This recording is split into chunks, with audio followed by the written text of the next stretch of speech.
They told her no. The conductor's eyes were cold as he turned his back on the desperate widow, clutching her last dollar. Margaret Hale's teaching job had evaporated like morning dew, and with it, her final hope of survival in the brutal Arizona territory of 1878. The train's whistle screamed, her last chance departing forever. Then hoofbeats. A stranger's voice, low and certain. "I've been waiting for you." But before we discover who this mysterious cowboy is and why fate brought them together, I invite you to journey with me through this tale of loss, courage, and unexpected love. Comment below what city you're watching from. I love seeing how far these stories travel. Now, let's begin where all great transformations start, at the very bottom, with a woman who had nothing left to lose. The Arizona sun hung like a brass coin in a bleached sky, and Margaret Hale stood on the Cedar Springs train platform with the certain knowledge that she was about to become invisible. She had felt it happening for weeks now, this slow erasure of her existence. First, when Thomas died, coughing blood into their wedding quilt until his lungs finally surrendered to the consumption that had been eating him alive for 2 years. Then, when the bank took their small house in St. Louis, the one with the yellow roses she'd planted the week after their wedding. And now, standing here with her entire life compressed into a single worn carpet bag, she could feel herself disappearing completely, becoming just another piece of western dust that nobody bothered to notice. "Ma'am, I've told you 3 times now." The conductor's voice carried the particular irritation of a man who believed his patience was a gift he bestowed rather than a basic human courtesy. "Your ticket was for yesterday's train. Yesterday. This here's Thursday's run, and you ain't got passage for Thursday." Margaret's fingers tightened on the letter in her pocket, the one from the Tucson School District promising her a teaching position, promising her salvation, promising her a reason to keep drawing breath. The letter that had arrived 2 days after Thomas's funeral, when she'd been sitting in the empty parlor, wondering if there was enough left of her to bother continuing. "Please," she said, and hated the tremor in her voice, hated how small she sounded, how desperate. "I can pay the difference. I have—" She fumbled with her reticule, extracting the coins one by one, counting them in her palm like a child displaying treasures that only she found valuable. "I have $2.37. Surely that's enough to—" Full fare to Tucson is $8.50. The conductor didn't even look at her outstretched hand. He was already turning away, his brass buttons catching the merciless sunlight. "Rules are rules, ma'am. You want to argue with rules? You write to the railroad company. Me? I just work here." Around her, other passengers shifted uncomfortably, their eyes sliding away from her shame with practiced ease. A well-dressed woman in a traveling suit of deep burgundy clutched her daughter closer, as though desperation might be contagious. 2 businessmen in suits that probably cost more than Margaret's entire trousseau studied the platform's weathered boards with sudden fascination. A rancher in dusty denim simply stepped around her, his spurs jingling a small song of indifference. This was how it happened, she realized. This was how people fell through the cracks of the world. Not with drama or tragedy, but with this, with strangers looking away, with rules mattering more than human need, with the slow accumulation of small abandonments until you simply cease to exist. The train hissed and groaned, its great iron bulk trembling with readiness. Steam billowed from beneath its wheels like breath from some mechanical dragon, and Margaret felt something break inside her chest. Not cleanly, not mercifully, but in jagged pieces that tore on their way down. She had been 23 years old when she married Thomas Hale. He'd been a clerk with gentle hands and dreams of opening a bookshop, and she'd been a school teacher who believed that love and determination could overcome anything. They'd had 4 years together, 4 years of modest happiness, of shared books and Sunday walks, of planning for children who would never come. Then the coughing started. Then the blood. Then the slow, horrible erosion of the man she loved, until Thomas Hale was nothing but translucent skin stretched over prominent bones, his eyes apologizing for dying even as he clutched her hand and tried to pretend he wasn't terrified. "I'm sorry," he'd whispered at the end. "Margaret, I'm so sorry." As though dying were something he'd chosen, as though leaving her alone and penniless in a world that had no use for childless widows was a personal failing rather than simple, cruel biology. The funeral had cost $73, money she didn't have, money she'd borrowed from the church with promises she had no idea how to keep. The headstone was simple granite with his name and dates, nothing about who he'd been or what he'd meant, because words cost extra and she'd already sold everything of value they'd owned. The house went next. Then her mother's cameo brooch, the only thing she had from her own family.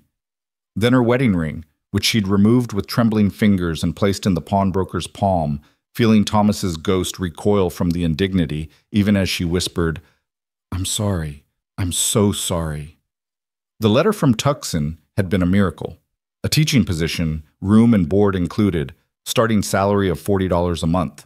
It wasn't much, but it was everything. A chance to rebuild, to be useful again, to have purpose beyond simply surviving another day. Except she'd missed yesterday's train because Mrs. Henderson's daughter had given birth early and Margaret had been the only woman close enough to help. She'd spent the night boiling water and tearing sheets into strips, holding the girl's hand through contractions that seemed to go on forever, whispering encouragement until finally, a baby's cry had split the darkness. The girl had lived. The baby had lived. And Margaret had arrived at the station exactly 24 hours too late for her miracle. "All aboard!" The conductor's voice rang across the platform like a judge pronouncing sentence. "Cedar Springs to Tucson, all aboard." Passengers began flowing toward the train. The burgundy woman and her daughter, the businessmen, the rancher, all of them moving with the easy confidence of people whose tickets were in order, whose lives were proceeding according to plan. The world had a place for them. The world had forgotten Margaret entirely. She stood there, carpetbag at her feet, and felt the full weight of her isolation. No family. Her parents had died of influenza when she was 16. Her only sister had moved to Boston with her merchant husband and stopped writing 2 years ago. No friends. Not really. Just acquaintances from the church who'd brought covered dishes after Thomas died and then gratefully returned to their own lives. No money, no prospects, no home. Nothing. The train's whistles shrieked and Margaret flinched as though the sound were a physical blow. The platform was nearly empty now, just her and an old Mexican man sweeping tobacco ash into small piles that the wind immediately redistributed. He glanced at her once, his dark eyes infinitely sad, infinitely knowing, and then returned to his pointless task. She should move. She should pick up her bag and walk away before the humiliation became even more complete. But where? The boarding house where she'd spent last night had been paid through this morning. She had no money for another night, no money for anything except perhaps a meal or two before starvation became something she'd have to consider seriously. The train lurched forward, its wheels screaming against the rails. Margaret watched it begin to move, taking with it her last chance at a life that mattered, taking with it the person she might have been, Miss Hale, the teacher, beloved by her students, respected by the community, useful and needed and real. That woman was disappearing down the tracks now, dissolving into the shimmering heat of the Arizona morning, becoming nothing but another story that almost was. Then she heard them. Hoofbeats. Not the usual scattered clop of a single rider, but something steadier, more purposeful. The sound cut through the train's fading rumble like a knife through cloth, and despite herself, Margaret turned to look. He emerged from the heat shimmer like something conjured from a dime novel. A cowboy on a dark bay horse, both of them layered with the fine dust of hard travel. The man sat his saddle with the unconscious grace of someone who'd been born to it, his body moving with the horse's rhythm as though they were parts of the same organism. As he drew closer, details emerged. Tall, broad-shouldered, wearing the practical clothes of a working cattleman, worn denim pants, a faded blue shirt, leather chaps scarred with use, a hat that had seen weather and sun, and probably more than a few storms. His face was shadowed beneath the hat's brim, but she caught an impression of strong features, a jaw dark with several days' stubble, and eyes that were scanning the platform with definite purpose. Those eyes found her, and stopped. The cowboy dismounted in a single fluid motion, the reins falling naturally into his hand as his boots hit the platform with a solid thunk. He was perhaps 30, perhaps a bit older. The sun made ages hard to read in this country. He moved toward her with the slightly bow-legged walk of a man who spent more time on horseback than on his own feet, and as he came closer, she saw that his face was weathered but kind. His eyes, now visible beneath the hat brim, were a startling pale blue, and his expression carried something she couldn't quite identify. Recognition. "Mrs. Hale?" His voice was low, rough-edged but not harsh, carrying the slow drawl of Texas or perhaps Oklahoma. He stopped a respectful distance away and touched the brim of his hat in a gesture that somehow managed to be both casual and deeply courteous. "Margaret Hale." She stared at him, her mind fumbling for purchase. How did the stranger know her name? Had the railroad sent someone to... No, that made no sense. Had the church... But she'd told no one where she was going. There'd been no one to tell. Yes. Her voice came out hoarse, unused. "I'm Margaret Hale, but I'm afraid you have me at a disadvantage, Mr. Pierce." He smiled then, just a slight curve of his mouth, but it transformed his face from merely weathered to something approaching handsome. "Rowan Pierce, and I've been waiting for you, ma'am." The words hung in the superheated air between them, impossible and absurd. Waiting for her. This stranger had been waiting for her, as though she were someone worth waiting for, someone whose arrival mattered. "I don't understand." Margaret heard the tremor returning to her voice, felt the hot sting of tears threatening behind her eyes. She was so tired of not understanding, of being adrift in circumstances she couldn't control or comprehend. "We've never met. How could you possibly—" "No, ma'am, we haven't met. Not formally, anyway." Rowan Pierce's voice remained gentle, as though he understood how close she was to breaking and was taking care not to push her over the edge. "But I know who you are. Or rather, Mrs. Hawkins knows. She sent me to fetch you." Mrs. Hawkins? The name meant nothing. Margaret shook her head, feeling unmoored, as though she'd stumbled into someone else's story. "I'm afraid I don't know any Mrs. Hawkins. There must be some mistake." "No mistake, ma'am." He reached into his shirt pocket and extracted a letter, its edges worn from travel, but the paper still crisp enough to be recent. "Here. She wrote you as well, but I reckon that letter's chasing you instead of finding you." Things get complicated when plans change quick. Margaret took the letter with trembling fingers, unfolding it to reveal a woman's neat, confident handwriting. "Dear Mrs. Hale, you don't know me, but I know something of you. My name is Constance Hawkins, and I own a ranch in Whispering Pines, a small town in the Mogollon Rim country, about 3 days' ride north of where you are now.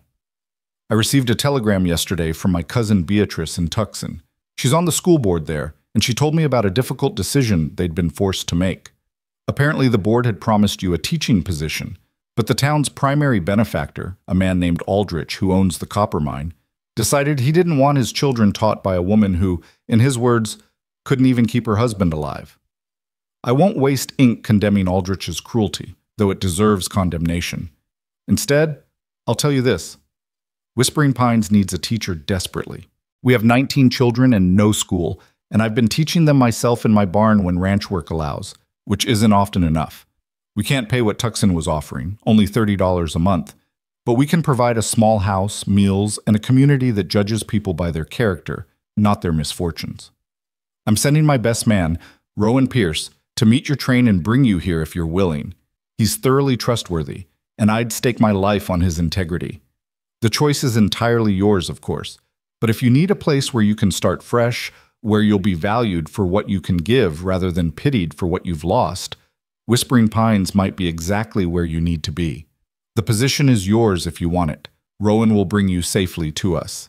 With respect and hope, Constance Hawkins." Margaret read the letter twice, then a third time, her mind struggling to process its contents. Someone had been watching out for her. Someone she'd never met had learned of her humiliation, and instead of looking away like everyone else, had reached out a hand. "I don't—" She looked up at Rowan Pierce, the stranger who'd been sent to rescue her. "Why would Mrs. Hawkins do this? She doesn't know me. How does she even know I'm—" She couldn't finish the sentence. How did this woman know she was trustworthy, suitable, worth saving? Mrs. Hawkins has a way of knowing things. Rowan's expression held something that might have been admiration or perhaps simple respect. She reads people like you'd read a book, sees what's there instead of what folks pretend is there. Her cousin Beatrice wired her about what happened at that school board meeting, how that Aldrich fellow carried on, how you'd already given up your home and traveled all this way. Mrs. Hawkins don't abide cruelty, especially cruelty dressed up as propriety. He paused, his pale eyes holding hers with an intensity that felt like being seen, really seen, for the first time in months. She told me to tell you something else, something she didn't put in the letter. She said to say, we're all running from something or toward something, and sometimes those are the same thing. Whispering Pines is where people go when they need the world to give them another chance. Come take yours. Margaret felt something crack inside her chest, but this time it wasn't breaking. It was opening to let in a sliver of something she'd thought she'd lost forever. Hope. The train's gone, she said stupidly, stating the obvious because her mind couldn't quite grasp what was being offered. I missed it. I have no way to get to Tucson now, and even if I did, you don't want to go to Tucson, ma'am. Not now, not after how they treated you. Rowan's voice was firm but kind. A town that judges a widow for being widowed ain't a town worth living in. But Whispering Pines, that's different. That's a place where folks understand that life kicks you in the teeth sometimes, and what matters is whether you get back up, not whether you ever got knocked down. Behind him, his horse shifted weight, its tack creaking softly. The Mexican man had stopped sweeping and was watching them with undisguised interest, a slight smile playing at the corners of his mouth. I have a wagon waiting just down the street, Rowan continued, gesturing vaguely toward the town beyond the platform. Good team of horses, supplies for the journey, and a bedroll all made up. It's about 3 days' travel, maybe a bit less if the weather holds and the roads are decent. I know it's asking a lot, trusting a stranger. But Mrs. Hawkins figured you might not have a lot of other options right now, and she wanted to make sure you knew there was at least one door still open. 3 days on the road with a man she'd never met, traveling to a place she'd never heard of, to take a job that paid less than the one she'd lost. It was madness. It was reckless. It was everything she'd been taught a proper woman should never even consider. But proper hadn't saved her. Careful hadn't saved her.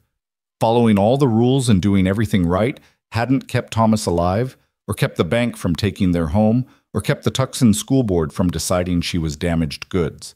Maybe it was time to stop being proper. How do I know? She stopped, recognizing the question as foolish even as she asked it. How did she know she could trust him? She didn't. How did she know this wasn't some elaborate trick? She didn't. How did she know Mrs. Hawkins was who she claimed to be, and Whispering Pines was anything more than a pretty name for a place that might be even worse than here?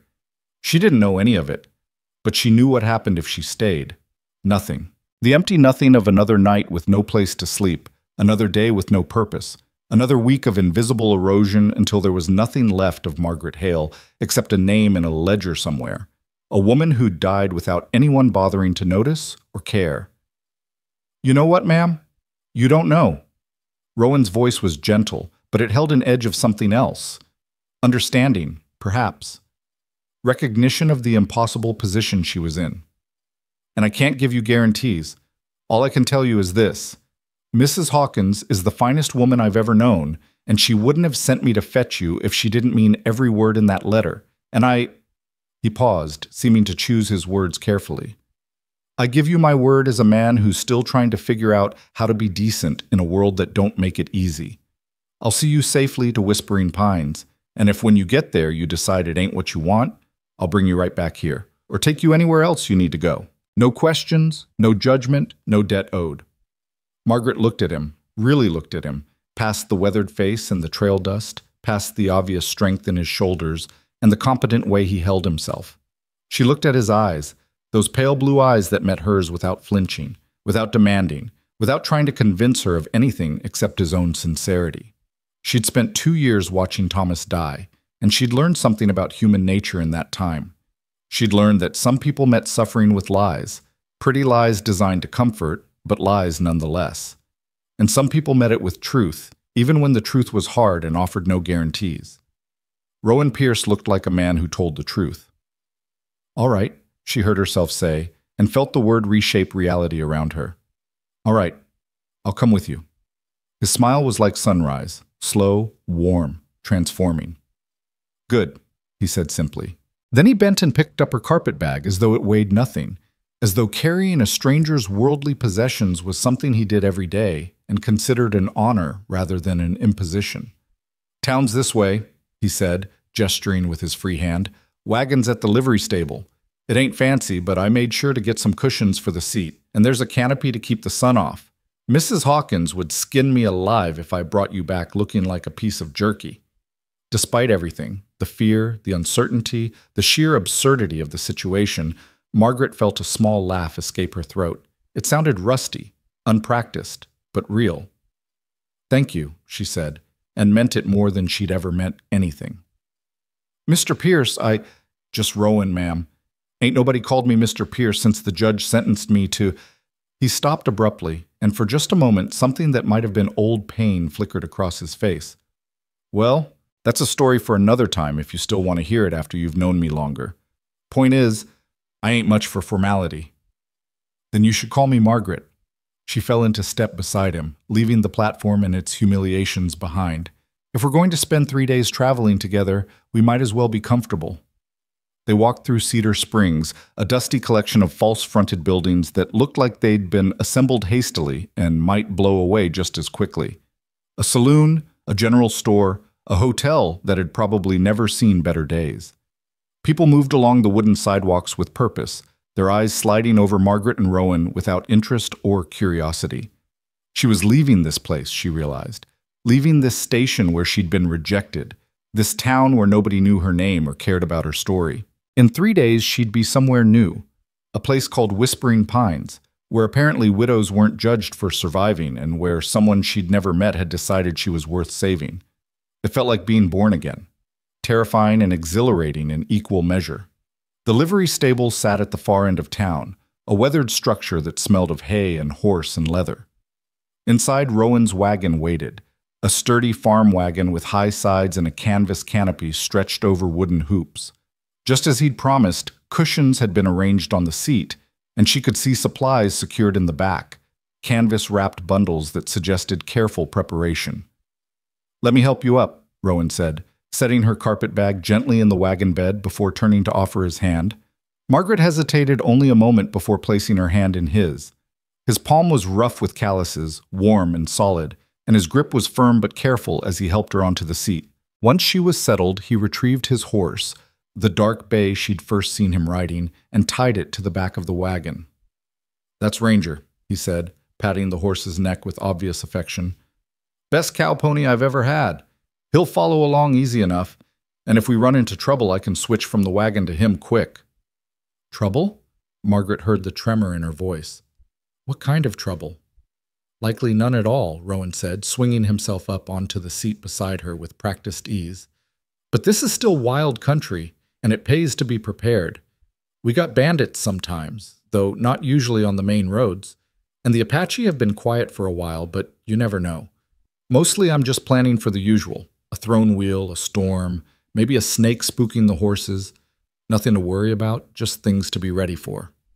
He gathered the reins, clicking softly to the team, 2 sturdy horses, one gray and one sorrel, both looking well-fed and well cared for. The wagon lurched forward, wheels creaking as they rolled out of the stable's dim interior into the blazing afternoon sunlight. "You comfortable?" Rowan asked, glancing at her. "Those cushions helping any?" "Yes, thank you." Margaret arranged her skirts, suddenly aware of how threadbare they were, how the hem was coming loose, how the fabric had faded from respectable black to something closer to gray. Widow's weeds were supposed to be dignified, but hers just looked poor. "You've been very thoughtful." "Just trying to make the journey as easy as I can. It's a long way, and I know you've already had a hard day." He guided the team onto the main road heading north, the wagon settling into a steady rhythm. "We'll make good time before sunset, then camp for the night.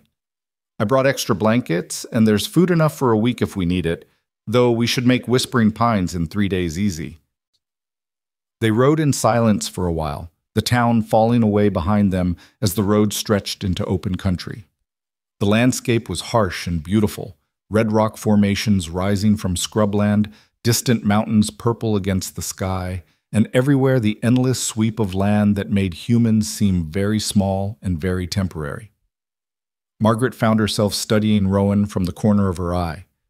He handled the team with unconscious skill, his attention on the road but his body relaxed, comfortable.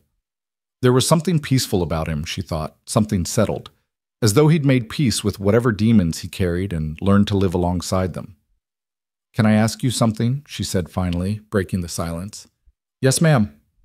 "Margaret, ask whatever you like." "That thing you said back at the station about the judge, you don't have to answer if you don't want to, but—" She paused, wondering if she was being rude, but needing to know. "What did you mean?" Rowan was quiet for a long moment, his eyes on the horizon. Then he sighed, the sound carrying years of old regret. "Fair question, and you got a right to know who you're traveling with. Short version is, I spent 2 years in Yuma Territorial Prison for horse theft." He said it without inflection, just stating a fact. "I was 19, stupid, and running with a bad crowd. We stole horses from a ranch outside of Tucson, figured we'd sell them across the border and split the profit. Got caught before we made it 10 miles. Margaret's breath caught. A horse thief. She was traveling alone with a convicted horse thief. Every warning she'd ever received about men and danger suddenly rang in her ears like church bells. But Rowan continued, his voice steady. "Judge gave me 5 years. I served 2 before Mrs. Hawkins came to the prison looking for ranch hands. She had this program. She'd take convicts who wanted to go straight and give them work, give them a chance. Most of the ranchers in the territory thought she was crazy, but she said she didn't care what a man had been, only what he wanted to be." He glanced at Margaret then, his pale eyes meeting hers directly. "I've been working for her 6 years now. Haven't stolen so much as a loose nail in all that time. She trusted me when nobody else would, and I'd rather die than betray that trust. That's why when she asked me to come get you, to bring you safe to Whispering Pines, I said yes without hesitation. Because Mrs. Hawkins doesn't ask things of people unless she knows they'll do right by them." Margaret sat very still, processing this information. A horse thief. But also a man who'd served his time, who'd been given a chance and taken it, who'd spent 6 years proving himself reliable. A man who told her the truth, even when a lie would have been easier. "Thank you for telling me," she said finally, "for being honest. Figured you had a right to know." Rowan's expression eased slightly. "If you want to turn back, I understand. I can take you back to Cedar Springs right now. No hard feelings." Margaret thought about it, really thought about it. About the risk, the uncertainty, the sheer impropriety of traveling alone with a man she'd just met, a man with a criminal past. Every rule of decent society screamed at her to demand he turn around immediately. But society hadn't saved Thomas. Society hadn't saved their home. Society hadn't saved her from standing on that platform being invisible while the train pulled away from her last chance. "No," she said quietly.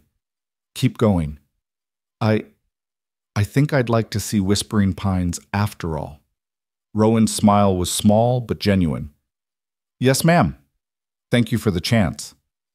They rode on as the sun began its long descent toward the western mountains. The road wound through increasingly wild country, past groves of juniper and pinon, across dry washes where flash floods had carved intricate patterns in the red earth, through stands of palo verde that cast minimal shade and looked like they'd been designed by someone who didn't understand what trees were supposed to be. After a while, Rowan began pointing out landmarks, his voice taking on the cadence of a man who loved the land he lived in. "That peak there, the one that looks like a broken tooth? That's Saddle Mountain. Good landmark. You can see it from almost anywhere in the territory. And that valley we're heading toward, that's where the real beauty starts. Pines start about 20 miles north of here, and once you hit them, everything changes. Cooler, greener, more water. Whispering Pines sits right at the edge where desert meets mountain forest. Best of both worlds, Mrs. Hawkins always says." "Have you lived there long?" Margaret asked, grateful for conversation to fill the vast spaces around them. 6 years, like I said. Came straight from Yuma to Whispering Pines and haven't left except for supply runs and cattle drives. It's home now, more home than anywhere I lived before prison." He was quiet a moment, then added, "My family, my real family, they were back in Texas. My brother and I, we came west together after the war. He died in a mining accident outside of Prescott. That's when I went bad for a while, after losing him. Figured nothing mattered anymore, so I might as well take what I wanted." "I'm sorry about your brother," Margaret said softly. Me too. He was the better man between us, that's for certain. Rowan's voice carried old grief, worn smooth by time but never quite forgotten. His name was Sam. He used to say that the West was where men went to become better versions of themselves. Guess I took the long way around to proving him right. They fell into comfortable silence again, and Margaret found herself relaxing despite the strangeness of her situation. There was something fundamentally decent about Rowan Pierce, something that transcended his past mistakes. He'd been broken and rebuilt himself, and the scars of that rebuilding showed in the careful way he spoke, the thoughtful way he moved, the obvious gratitude he carried for being given a second chance. She understood that. She was broken too, after all. Maybe Whispering Pines was where broken people went to heal. The sun was touching the horizon when Rowan guided the wagon off the main road toward a grove of cottonwoods that suggested water nearby. Sure enough, a small spring bubbled up among the rocks, feeding a pool no more than 6 feet across before disappearing back into the earth. "Good place to camp," Rowan said, setting the brake and jumping down. "Water's sweet here, and there's enough grass for the horses." "I'll get everything set up if you want to stretch your legs." Margaret climbed down carefully, her muscles stiff from hours of sitting. The evening air was already cooling rapidly. Desert nights were cold, she'd been warned, and she wrapped her shawl more tightly around her shoulders. While she walked the stiffness from her legs, Rowan worked with efficient competence. He unhitched the team and let them drink before hobbling them where they could graze. He untied Ranger and did the same. Then he pulled gear from the wagon, a canvas tarp that he spread on the ground, blankets and bedrolls, a small camp stove, and cooking supplies. "You'll sleep here," he said, indicating the space under the wagon where he'd arranged blankets to form a makeshift bed. "Canvas on the ground will keep the damp off, and the wagon gives you shelter and privacy. I'll be over there." He gestured to a spot about 20 feet away. "By the fire. Close enough to hear if you need anything, far enough to be proper." "Thank you," Margaret said, touched by his consideration. "What about, necessaries over behind those rocks?" he said, understanding her unspoken question. "I'll stay by the wagon here while you go, and I'll whistle so you know I'm not going anywhere. Then I'll go, and you can whistle if it makes you feel safer." Mrs. Hawkins was real specific about making sure you felt comfortable. They established the system, both of them slightly embarrassed, but managing the practicalities of wilderness travel. When they were both settled again, Rowan lit a small fire and began preparing a simple meal: beans and bacon, hardtack softened in the bean juice, coffee that smelled like civilization in the wilderness. They ate as the stars emerged, millions of them in a sky so clear it looked polished. Margaret had never seen so many stars. In St. Louis, the city lights had dimmed them, made them distant and faint. Here they seemed close enough to touch, bright enough to read by. "Beautiful, ain't it?" Rowan said softly, following her gaze. "First time I saw a sky like this, I was lying in the prison yard. We used to get an hour outside each day, and I'd spend the whole time looking up. Made me feel like maybe there was something bigger than my mistakes, you know? Something that'd be there long after I was gone. Something that didn't care whether I'd been good or bad, just was." "I know what you mean." Margaret surprised herself by speaking. "After Thomas died, I used to lie awake at night feeling like I was the only person left in the world, like everyone else was living their lives and I was just stuck, frozen in place while everything moved on without me. That why you took that teaching job in Tucson? To get moving again?" "Yes. I thought if I could just get away, start fresh somewhere new, I could leave behind the person I'd become. The widow, the failure, the woman everyone pitied." She laughed bitterly. "Didn't work out quite how I planned. Sometimes the path ain't straight."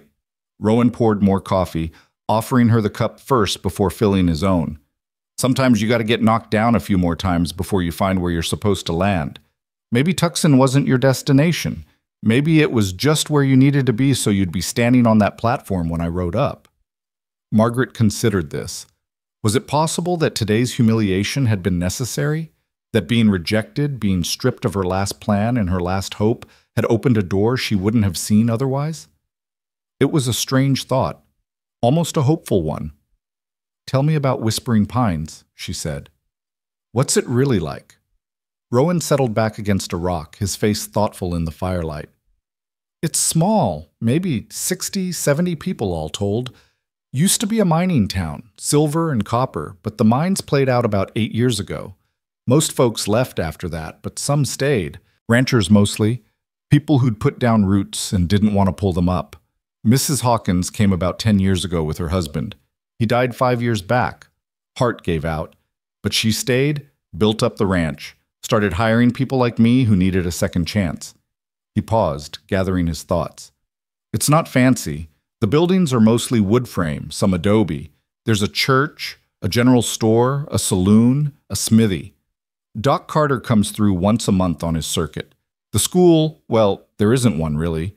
Mrs. Hawkins has been teaching the kids in her barn when she can, but with the ranch to run and cattle to manage, it ain't regular enough. That's where you come in. 19 children, Margaret said, remembering the letter. That's more than I expected for such a small town.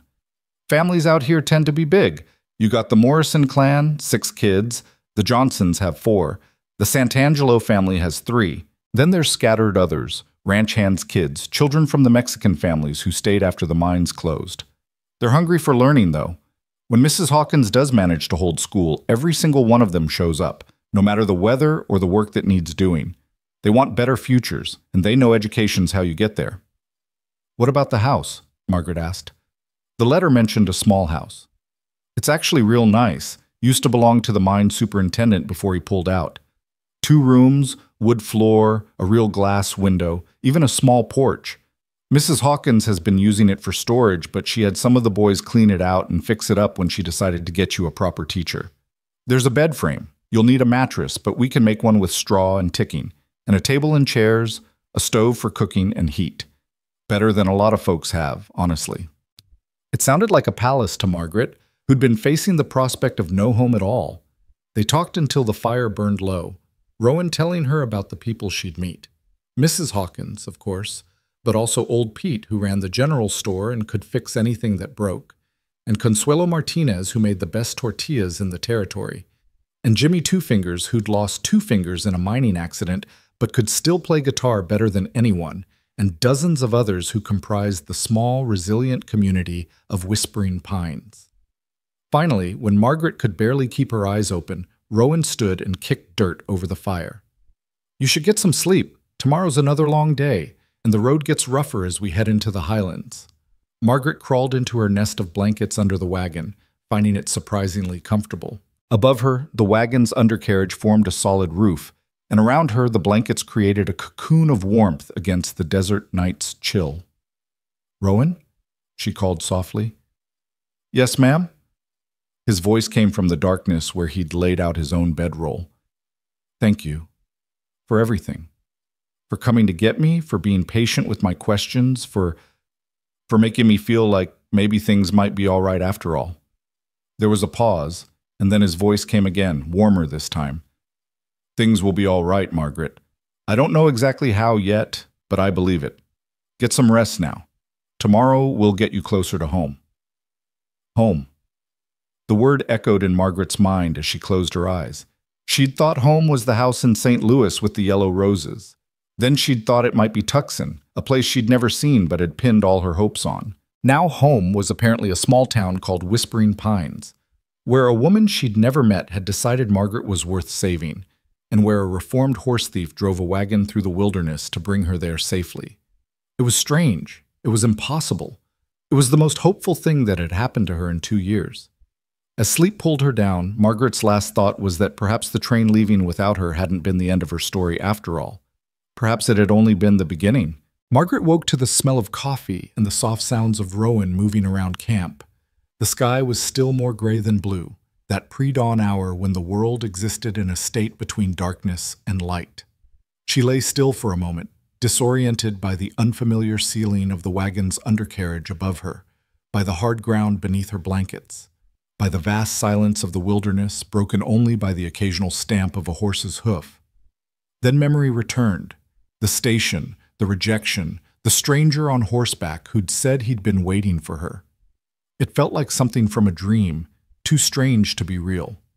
But the ache in her back from sleeping on the ground was real enough, and so was the voice that called softly from near the fire. "Morning, Margaret. Coffee's ready when you are. No rush, though. Sun's not even up yet." She emerged from under the wagon, her muscles protesting every movement, her hair undoubtedly a disaster after a night without proper brushing. The desert air was cold enough to make her breath visible, and she wrapped her shawl tight around her shoulders as she approached the fire where Rowan was crouched, tending a pan of something that smelled surprisingly good. "Sleep all right?" he asked, glancing up with a slight smile. His hair was damp, and she realized he must have washed at the spring while she slept. The thoughtfulness of it, giving her privacy even when she wasn't aware she needed it, struck her as deeply kind. "Better than I expected, honestly." Margaret accepted the tin cup of coffee he offered, wrapping her cold fingers around its warmth. "Though I suspect I'll be feeling yesterday's ride for a few days. Gets easier after the first day or two. Your body adjusts." He flipped whatever he was cooking in the pan, some kind of flatbread, she realized. "Got cornmeal cakes here, and there's honey if you want it. Not fancy, but it'll keep us going until we stop for lunch." They ate as the sun began to paint the eastern sky in shades of gold and pink, the kind of sunrise that seemed impossible in its beauty, too vivid to be real. Margaret found herself staring at it, mesmerized by the way the light transformed the landscape from something harsh and alien into something almost magical. "You see many sunrises like this in St. Louis?" Rowan asked, following her gaze. "No, buildings block most of the sky there, and I suppose I was usually too busy to notice even when I could see it." She sipped her coffee, feeling the warmth spread through her chest. "Thomas and I used to talk about traveling someday, seeing the country, but then he got sick, and—" She trailed off, the old grief rising like water in a well. "He'd probably be glad you're seeing it now," Rowan said quietly. "Man loves a woman. He wants her to have good things, even if he can't be there to share them with her." It was such a simple statement, but it carried a weight of understanding that surprised her. She looked at him curiously, wondering what losses had taught him to speak with such certainty about love and letting go. "Were you ever married?"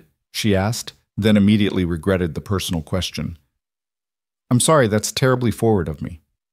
"No, it's all right. And no, never married. Came close once before the war, but she married someone else while I was away fighting. Can't blame her. I was gone 3 years and she needed security. Last I heard, she had 4 children and a farm in East Texas. I hope she's happy." He stood, brushing cornmeal from his hands. "We should get moving if we want to make good distance before the heat sets in. There's a creek about 15 miles north where we can water the horses and rest during the worst of the afternoon." They broke camp with practiced efficiency. Rowan had clearly done this many times before, and Margaret tried to help where she could, learning the rhythms of trail life, how to roll blankets tight enough to fit in the wagon bed, how to check the horses' hooves for stones before hitching them, how to pack supplies so they wouldn't shift and spill during travel. By the time the sun had fully risen, they were back on the road, the wagon creaking steadily northward through country that seemed to grow more beautiful with every mile. The flat desert scrubland gradually gave way to rolling hills dotted with juniper and piñon. In the distance, mountains rose like promises, their peaks still touched with snow despite the warming season. "Tell me about Mrs. Hawkins," Margaret said after they'd been riding for an hour. "You speak of her with such respect. What's she like?" Rowan was quiet for a moment, his hands steady on the reins as he considered the question. "She's probably the strongest person I've ever met, man or woman. Not just physically strong, though she can work alongside any ranch hand and keep up. But strong in here." He touched his chest over his heart. "She lost her husband, lost the life she thought she'd have, and instead of giving up, she built something better, something that mattered." He guided the team around a particularly rough section of road before continuing. "She's in her 50s now, I reckon, though she'd probably cuff me for saying so. Hair gone mostly gray, face weathered from sun and wind, hands rough as leather.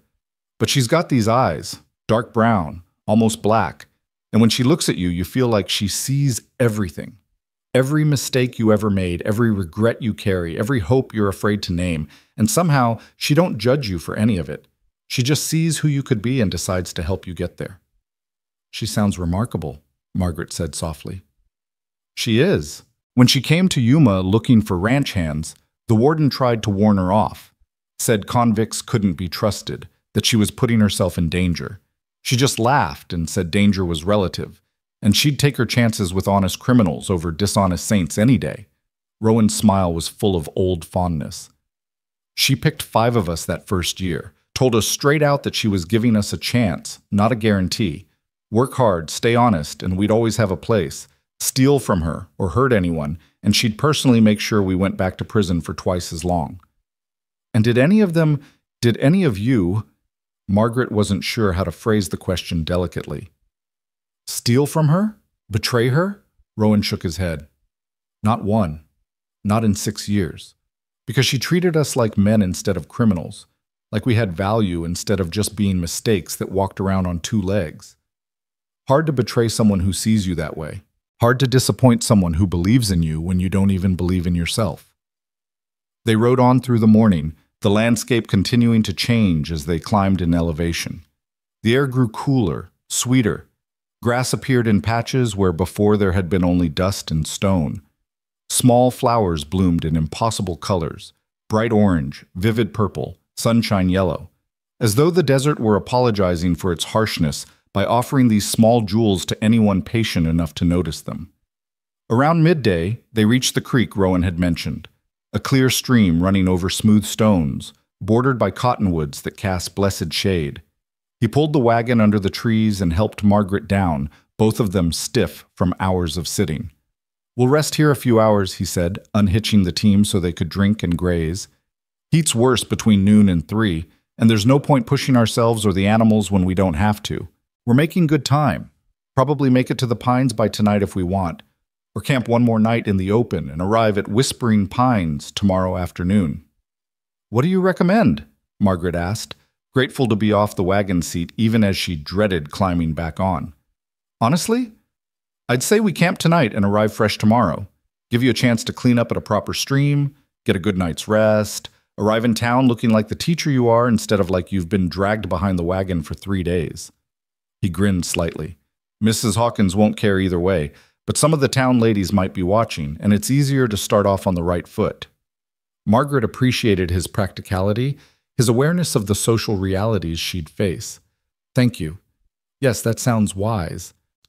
They settled into the shade, Margaret removing her boots to dangle her feet in the cold creek water, while Rowan checked the wagon wheels and harness, making small adjustments and repairs. The sound of the water was hypnotic, soothing, and Margaret found her eyes drifting closed despite the brightness of the day. Go ahead and nap if you want, Rowan called from where he was examining one of the wheels. I'll keep watch. Nothing out here that'll bother us in broad daylight. She didn't mean to sleep, but exhaustion pulled her down into dreams that were confused and fragmentary. Thomas's face blending with the conductor's sneer, the train whistle becoming Rowan's voice saying, I've been waiting for you. The letter from Mrs. Hawkins transforming into yellow rose petals that blew away in an endless wind. When she woke, disoriented and slightly embarrassed, the sun had moved significantly across the sky.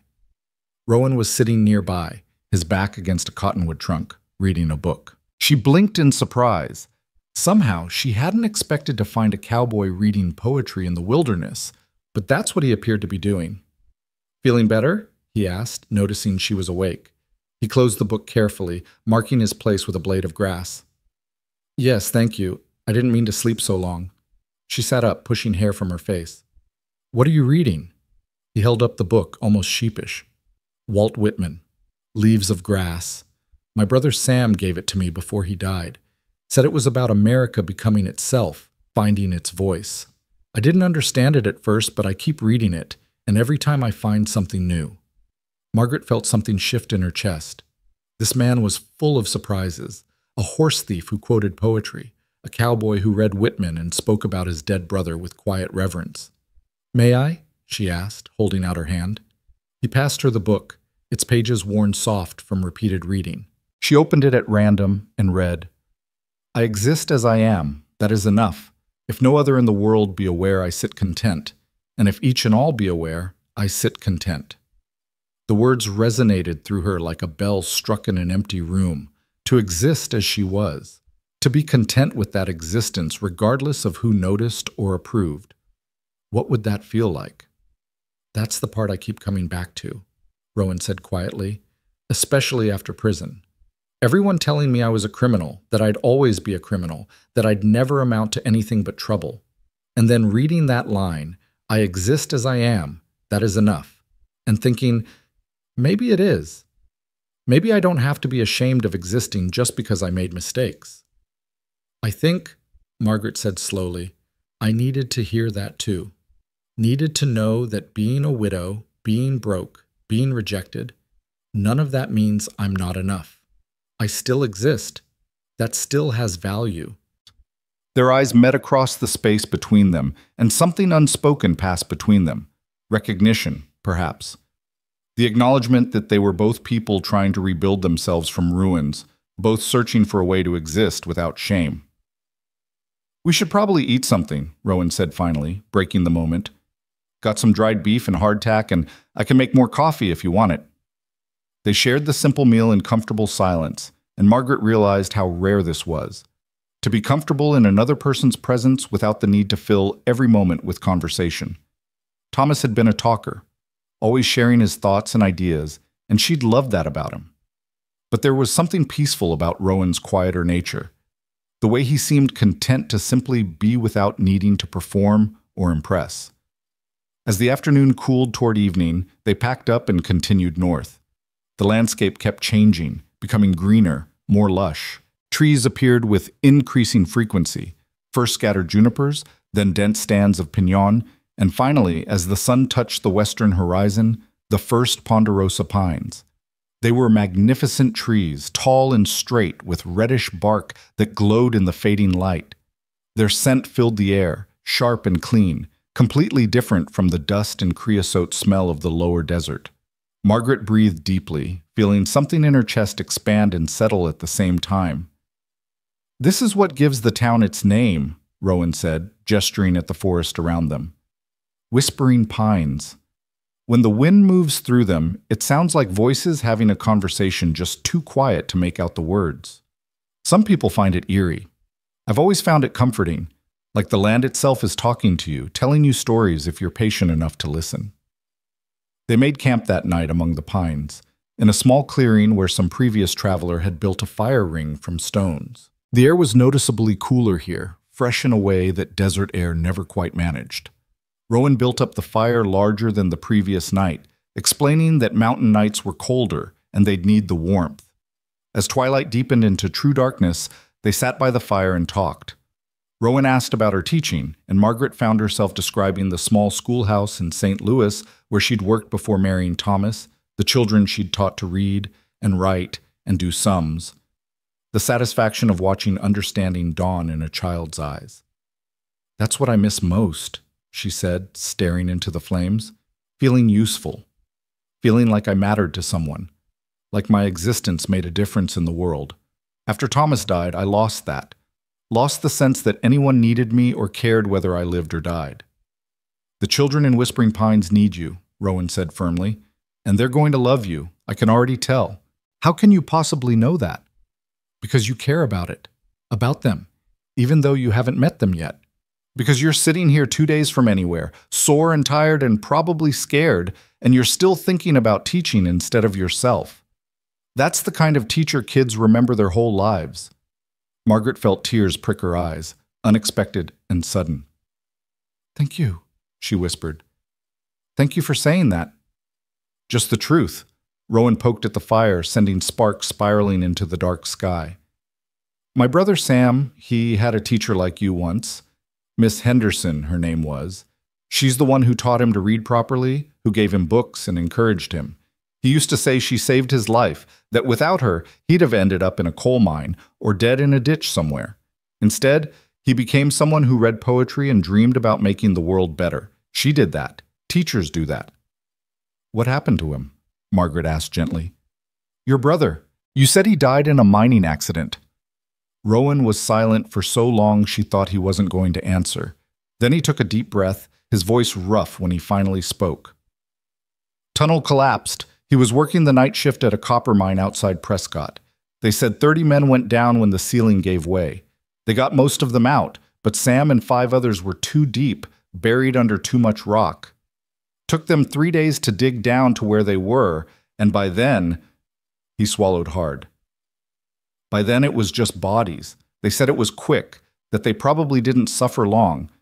I don't know if that's true, but I tell myself it is. I'm so sorry, Rowan. He was 24 years old, had his whole life ahead of him. We were going to start a ranch together, build something that would last, something that mattered. Then he was gone, and He shook his head. I went a little crazy after that, started drinking too much, running with men who didn't care about tomorrow because they didn't believe in tomorrow. That's how I ended up stealing those horses. Figured if Sam was dead, what did any of it matter? What did laws or decency or any of it matter if good men like him could just disappear into the earth? Margaret understood that kind of rage, that kind of grief-driven recklessness. She'd felt it herself after Thomas died. That sense that the universe was fundamentally unjust and nothing mattered because the person who'd mattered most was gone. But you found your way back, she said. You're here now, living the life he wanted for you, building something that matters. With Mrs. Hawkins's help, yeah. She told me once that the best way to honor the dead is to live well. Not to forget them, but to live so well that they'd be proud to claim you as theirs. He looked at Margaret across the firelight, his pale eyes reflecting the flames. I think your Thomas would want that for you too, would want you to find a place where you can be happy again, where you can matter to people and do work that fulfills you. The words settled into Margaret's heart like seeds planted in good soil. Maybe Rowan was right. Maybe the best way to honor Thomas wasn't to stay frozen in grief, but to live fully enough for both of them. They talked late into the night, sharing stories of their pasts, the good and the bad, the shameful and the proud. Margaret told him about her parents' deaths, about the loneliness of being an orphan at 16, about meeting Thomas at a church social and thinking he was the answer to every prayer she'd ever whispered. Rowan told her about growing up in Texas, about learning to ride before he could properly walk, about the war that had taken so many young men and somehow spared him and his brother only to kill Sam later in a mine collapse that had nothing to do with glory or cause. By the time they finally sought their bedrolls, Margaret felt like she knew this man, really knew him, in a way she hadn't known most people she'd called friends back in St. Louis. There was something about traveling together through wilderness, about sharing meals and stories under stars, that stripped away the polite masks people wore in civilized society and revealed what was underneath. What was underneath Rowan Pierce, she'd discovered, was a fundamentally decent man still trying to forgive himself for not always being decent. A man who'd been broken and had chosen to rebuild rather than stay broken. A man who read poetry and spoke tenderly of his dead brother and treated a desperate widow with kindness that expected nothing in return. She fell asleep that night listening to the wind whisper through the pines, and for the first time since Thomas's death, she didn't dream of loss. She dreamed instead of possibility, of a small town nestled in these mountains, of children waiting to learn, of a life that might still have purpose and meaning even though the life she'd planned was gone forever. Morning came with the smell of pine and coffee, and Margaret woke feeling more rested than she had in months. Her body was adjusting to the wagon's demands, and though she was still sore, it was manageable now rather than agonizing. Last day of travel, Rowan announced cheerfully as he handed her a cup of coffee. We'll reach Whispering Pines by mid-afternoon if we make steady progress. Thought you might want to wash up at the stream before we go. Water's cold but clean, and there's a spot behind those rocks where you'll have complete privacy. Margaret accepted gratefully, gathering her spare dress and her small bar of soap. The stream was indeed cold, shockingly so. But it felt wonderful to wash away 3 days of travel dust, to rebraid her hair properly, to change into clean clothes. When she returned to camp, Rowan had the wagon ready and waiting, though she noticed he'd also washed and changed, his hair still damp and his face freshly shaved. You clean up nice, she said, surprising herself with the teasing tone. He grinned. You too, ma'am. You look like a proper teacher now, instead of a refugee from a dust storm. They set off with the morning sun at their backs, traveling deeper into the pine forest. The road here was better maintained, suggesting they were approaching civilization, and indeed, they began to see signs of human presence. Split rail fences marking property lines, occasional cabins with smoke rising from their chimneys, clearings where cattle grazed.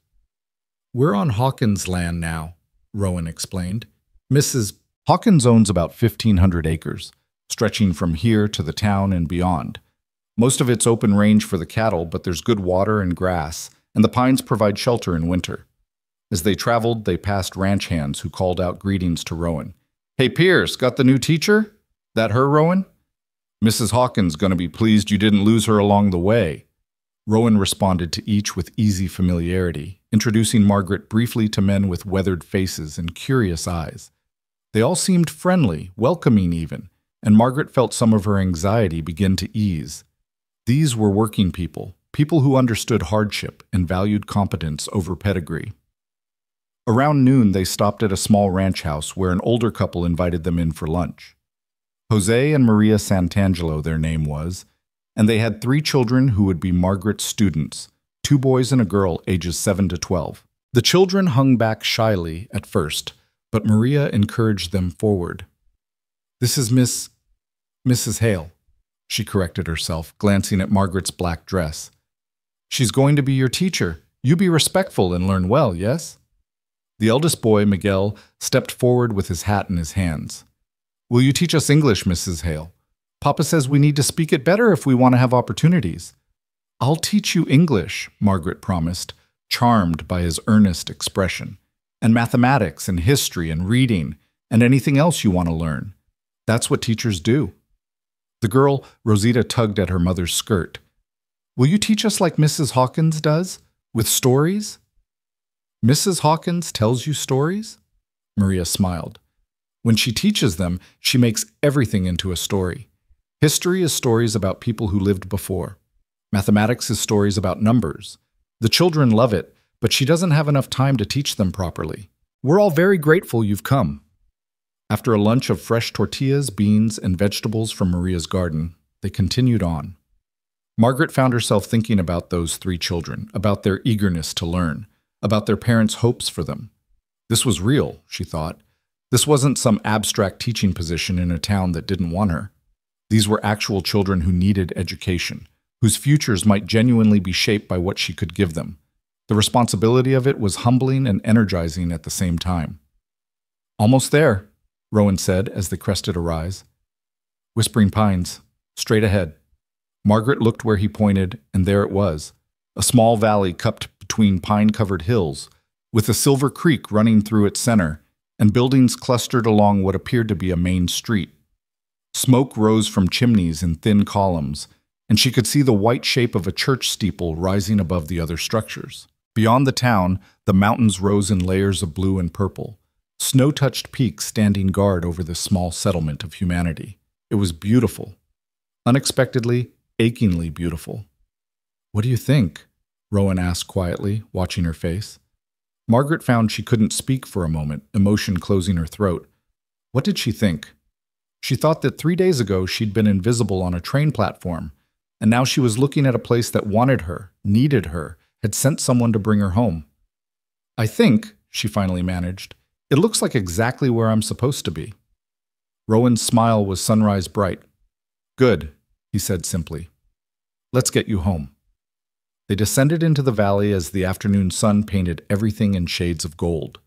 People emerged from buildings to watch them pass, and Margaret felt their eyes on her, curious, assessing, but not unkind. She sat up straighter, trying to look confident and capable rather than terrified and overwhelmed. Rowan guided the wagon down the main street, pointing out landmarks. "That's the general store. Old Pete runs it. The saloon there. That's Jimmy Two Fingers' place. The church, the smithy, Doc Carter's office, though he's only here once a month. And up ahead, that's the Hawkins ranch house." It was larger than the other buildings, a 2-story structure with a wide porch and windows that caught the afternoon light. As they approached, the front door opened and a woman emerged. She was exactly as Rowan had described, 50-something, gray-haired, weathered by sun and work. But her face was kind, her smile genuine, and her eyes, those dark, knowing eyes, held warmth and welcome as she came down the porch steps. "Mrs. Hale," she said, her voice rich and sure.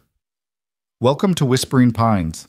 I'm Constance Hawkins, and I cannot tell you how glad I am that you're here. Rowan helped Margaret down from the wagon, and she found herself standing face to face with the woman who'd saved her life, though they'd never met until this moment. "Thank you," Margaret said, her voice shaking slightly. "Thank you for everything. The letter, sending Rowan, giving me this chance when I had nowhere else to go." Constance Hawkins reached out and took both of Margaret's hands in her own work-roughened ones.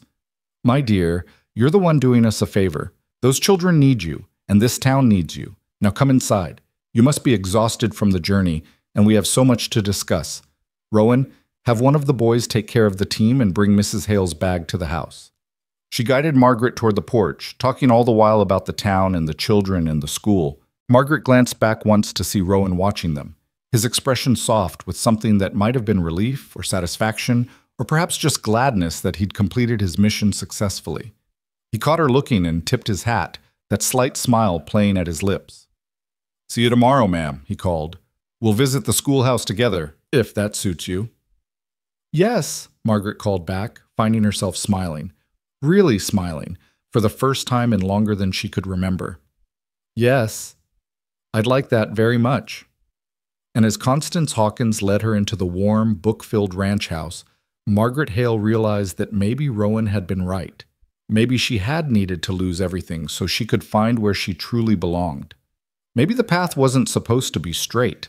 Maybe sometimes you had to be rejected at the station so a cowboy could ride up and say, "I've been waiting for you," and take you home to a place you'd never heard of but needed more than anything. Maybe this was what beginning again looked like. The inside of Constance Hawkins' house was nothing like Margaret had expected.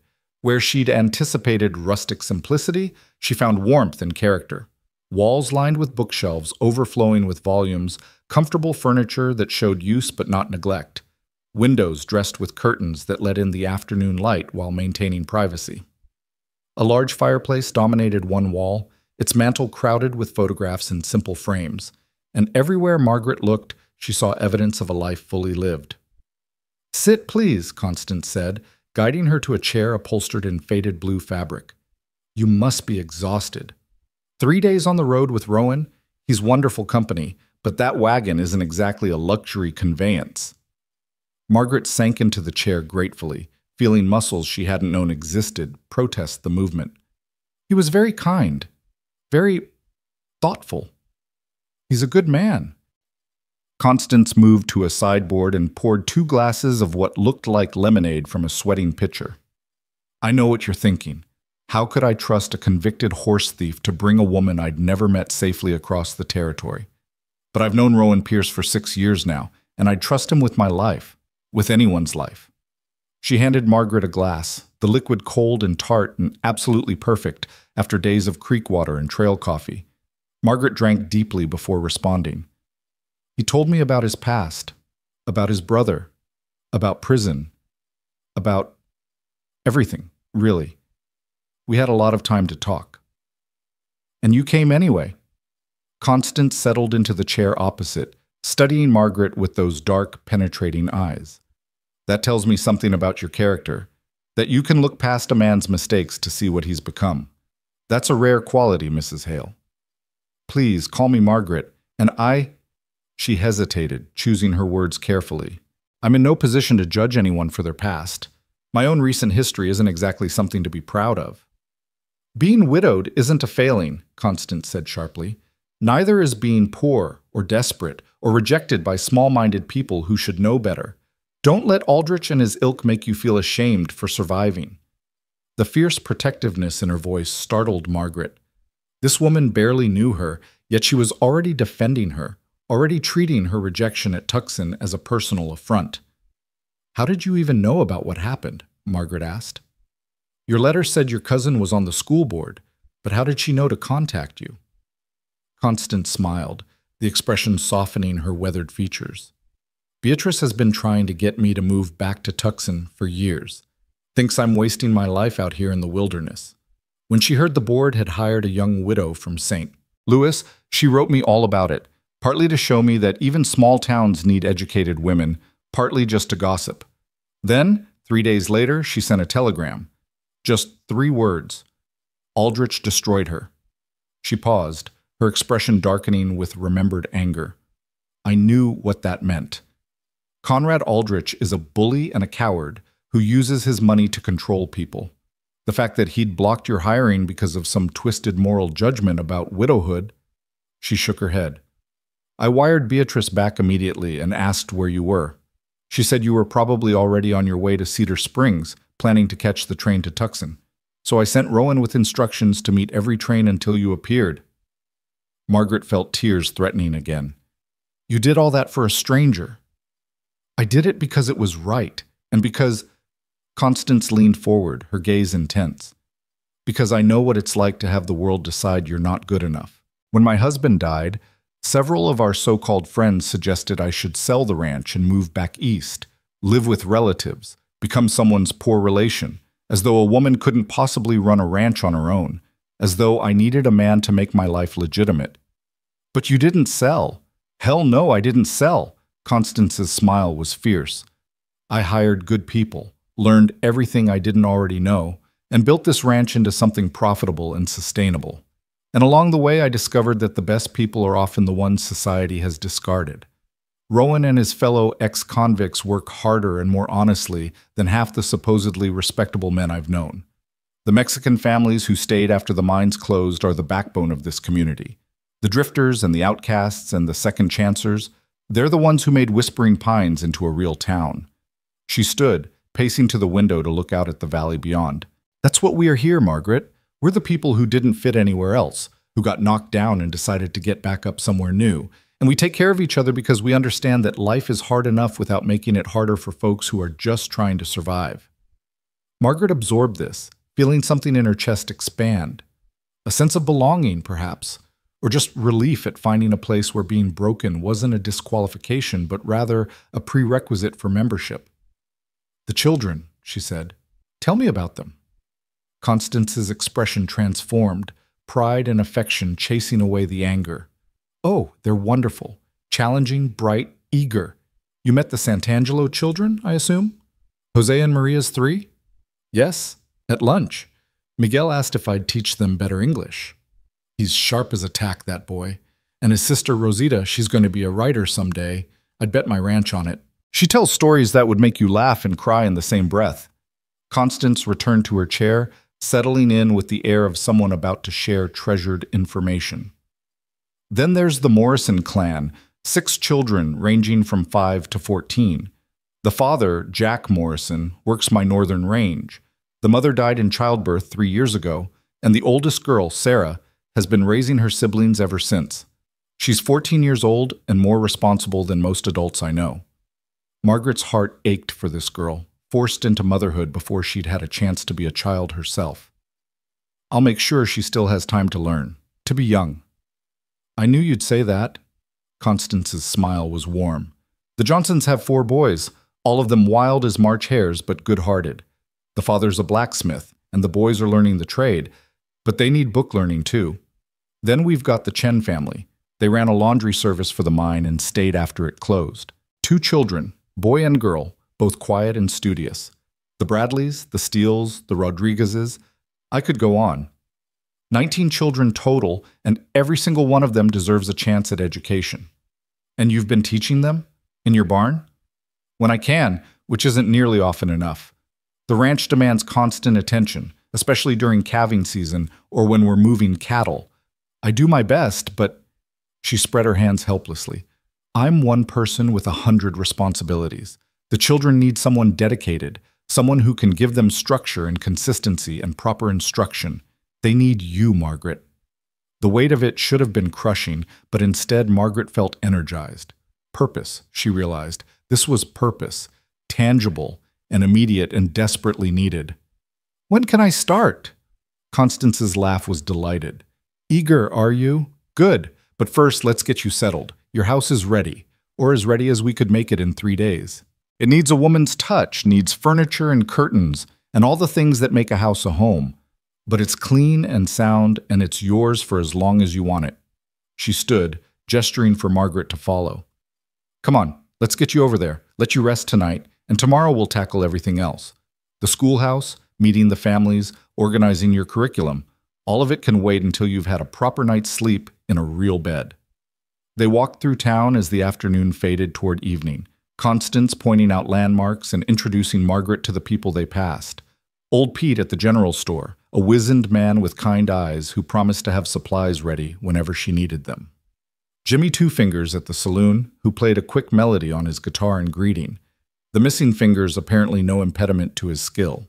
The Reverend Matthews outside the church, a young man with an earnest face who welcomed her to the community and promised the church was available for school use if needed. Everyone was friendly, curious but not intrusive, welcoming without being overwhelming. Margaret felt their interest like a tangible thing, but it didn't feel judgmental or demanding. They were simply glad she was there, glad their children would finally have a proper teacher. The schoolhouse was at the edge of town, and Margaret's heart sank slightly when she saw it. Constance hadn't been exaggerating. It really was a barn. A small barn, true, but still recognizably a structure designed for animals rather than education. The walls were rough wood, the floor packed dirt, and the windows were few and small. "I know it's not ideal," Constance said, watching Margaret's face, "but it's weatherproof, and we've cleared it out completely. The men built some benches and a table for you to use as a desk. We've collected books from everyone in town who had any. It's not much, but it's a start." And she pushed open the door. "We tried to make it welcoming." Margaret stepped inside and felt her throat tighten with emotion. Yes, it was a barn, but someone had swept it clean, whitewashed the walls, and arranged rough wooden benches in neat rows facing a makeshift desk. Shelves had been built along one wall, already stocked with an eclectic collection of books. Wildflowers stood in a jar on the desk, and someone had drawn pictures on pieces of paper and tacked them to the walls. Children's drawings of birds and horses and houses, of families and flowers and dreams. "The children did those," Constance said softly. "When they heard a real teacher was coming, they wanted to decorate for you, wanted you to know they were excited." Margaret walked slowly to the desk, trailing her fingers over its rough surface. It wasn't the proper schoolhouse in Tucson with its painted walls and glass windows and ordered rows of desks. It wasn't grand or impressive or even particularly comfortable, but it was hers, and it was needed. And the children who would fill these benches were real and eager and deserving of everything she could give them. "It's perfect," she whispered. "It's absolutely perfect." Constance's smile was brilliant. "I'm glad you think so. Now come on, your house is just up the road, and you need to get settled before dark." The house was small but charming, a simple structure with 2 rooms as promised, a main living space with a small kitchen area and a stove, and a bedroom barely large enough for a bed and a chest of drawers. The floor was real wood, worn smooth by previous occupants, and the window had actual glass, a luxury in this rough country. The walls had been freshly whitewashed, and someone had left more wildflowers on the table, along with a loaf of fresh bread and a crock of butter. "The bed needs a mattress," Constance said apologetically. "We have ticking and straw ready. I'll send some of the boys over tomorrow to help you make one. And you'll need linens, curtains, cookware, all the domestic necessities. Make a list, and we'll see what we can provide from the ranch stores and what Pete can order from his suppliers." "I have a little money," Margaret said. "Not much, but I can pay for—" "You'll do no such thing." Constance's tone brooked no argument. "Consider it part of your employment package. We're asking you to teach our children for $30 a month, which is less than you deserve. The least we can do is make sure you have what you need to live decently." Margaret wanted to argue, wanted to insist on maintaining her independence, but exhaustion was crashing over her like a wave. 3 days of travel, the emotional upheaval of everything that had happened, the overwhelming newness of this place and these people, it was all catching up with her at once. "Thank you," she said simply, because there were no words adequate to express what she was feeling.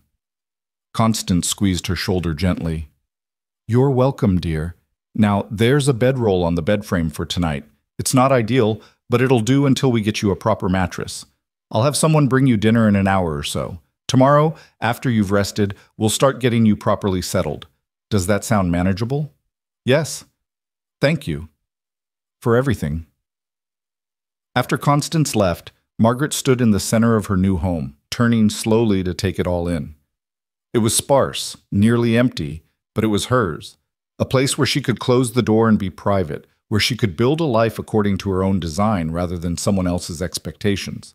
She walked to the window and looked out at whispering pines, at the small cluster of buildings, at the pine-covered hills beyond, at the mountains standing guard in the distance.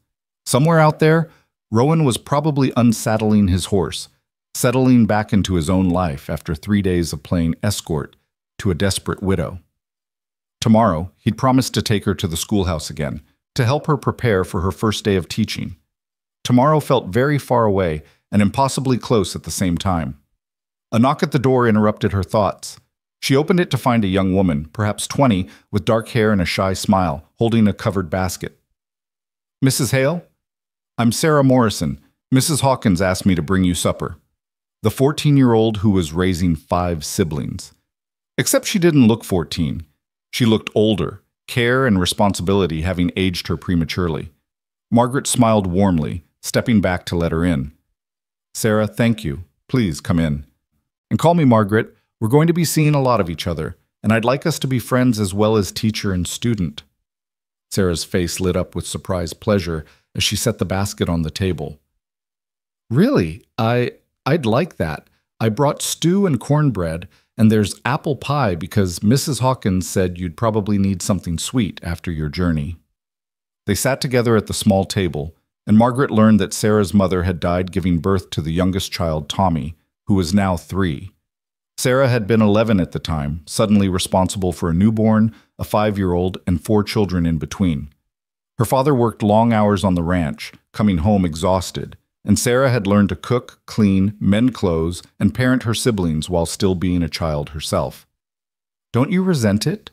Margaret asked gently, "having to grow up so fast?" Sarah considered the question seriously. "Sometimes," she admitted.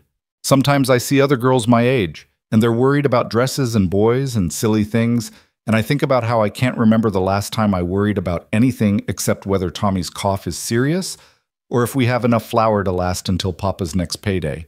But then—" She paused, her expression softening. "Then I look at my brothers and sisters, and I see how they're growing, how they're healthy and happy, and I think maybe it's worth it. Maybe being needed is better than being carefree." Margaret's heart ached for this girl who'd had to become wise too soon. "You're doing an amazing job, Sarah. But you deserve to have dreams too. What do you want, if you could have anything?" Sarah's eyes went distant, as though she were looking at something only she could see. "I want to be a nurse. I want to learn proper medicine so I can help people, so that maybe next time someone gets sick or hurt, they don't have to die just because we're too far from a real doctor. But that takes training, and training costs money we don't have." "Then we'll start working toward it," Margaret said firmly. "I'll teach you everything I know about science and anatomy, and we'll write to nursing schools to find out what you need to know. It might take time, but if it's what you want, we'll find a way." Sarah's eyes filled with tears. "You mean that? You'd help me?" "Of course I would. That's what teachers do. They help students reach for dreams that seem impossible and make them possible instead." After Sarah left, taking the empty basket and a promise to return the next day with her siblings, Margaret ate the stew mechanically, her mind full of this new life she was building. 19 children, each with their own stories, their own struggles, their own dreams. It was overwhelming and thrilling and terrifying all at once. She spread the bedroll on the bed frame and lay down as darkness fell completely, turning whispering pines into a collection of lit windows scattered through the pines. Somewhere, families were settling in for the evening, children being tucked into bed, adults discussing the day's events, the ordinary rhythms of domestic life continuing as they had for generations. And she was part of it now. Part of this community, this place, this collection of people who'd decided she was worth saving even though they'd never met her. Sleep came quickly, deep and dreamless, her body finally allowing itself to rest now that the journey was complete. She woke to brilliant sunlight streaming through her window and the sound of voices outside. Disoriented, she stumbled to the door and opened it to find 4 young men unloading materials from a wagon, ticking fabric, fresh straw, wooden slats, and various other supplies. "Morning, Mrs. Hale," one of them called cheerfully. "We're here to make your mattress and get you fixed up proper. Mrs. Hawkins sent us, along with—" He gestured, and Margaret saw more wagons arriving, driven by women carrying baskets and bundles. Within an hour, her small house had been transformed into organized chaos. The men built her mattress, stuffing the ticking with clean straw and sewing it shut with surprising competence. The women unpacked linens and curtains, cooking pots and dishes, soap and candles, and all the domestic necessities Margaret had lacked. They measured windows for proper curtains, discussed the best arrangement of furniture, and debated the merits of various housekeeping strategies with the seriousness of generals planning a campaign. Margaret tried to help, but mostly she stood back and watched in amazement as these people, strangers until yesterday, transformed her empty house into a home. They worked with cheerful efficiency, teasing each other and telling stories, including her in the conversation as though she'd always been part of their community. Around mid-morning, Rowan appeared at the door, hat in hand, his expression amused as he surveyed the domestic whirlwind inside. "Looks like Mrs. Hawkins mobilized the troops," he said. "How are you holding up?" "I'm overwhelmed," Margaret admitted. "Everyone's being so kind, so generous. I don't know how to thank them." "Just teach their children well. That's all the thanks they want." He glanced around at the busy women. "I was supposed to take you to the schoolhouse this morning, but it looks like you might be occupied here for a while yet." "Give me 10 minutes to make myself presentable," Margaret said. "I could use some air and I want to start planning my curriculum." She changed quickly into her better dress, pinned her hair up properly, and joined Rowan outside. The morning air was cool and pine-scented, and as they walked toward the schoolhouse, Margaret found herself relaxing into his quiet presence. "Sleep well?" he asked. "Better than I have in months. Your Mrs. Hawkins sent Sarah Morrison with dinner. She's remarkable, that girl." "She is. Practically raised those kids single-handed after her mama died. Her pa's a good man, but he's drowning in grief and work, barely staying afloat. Sarah's the one holding that family together." They reached the schoolhouse, and Rowan held the door open for her. In the morning light, the space looked both better and worse than it had the previous evening. Better because the whitewashed walls seemed brighter, the children's drawings more cheerful. Worse because the reality of teaching in a converted barn became more apparent. The uneven floor, the crude benches, the lack of proper supplies. "It ain't fancy," Rowan said, watching her face. "But I thought maybe we could make it better. I'm handy with tools, and if you tell me what you need, I can probably build it. Desks instead of benches, maybe. A proper bookshelf. A raised platform where you can stand so all the kids can see you." Margaret walked to the front of the room, imagining it filled with children, their faces turned toward her, eager and expectant.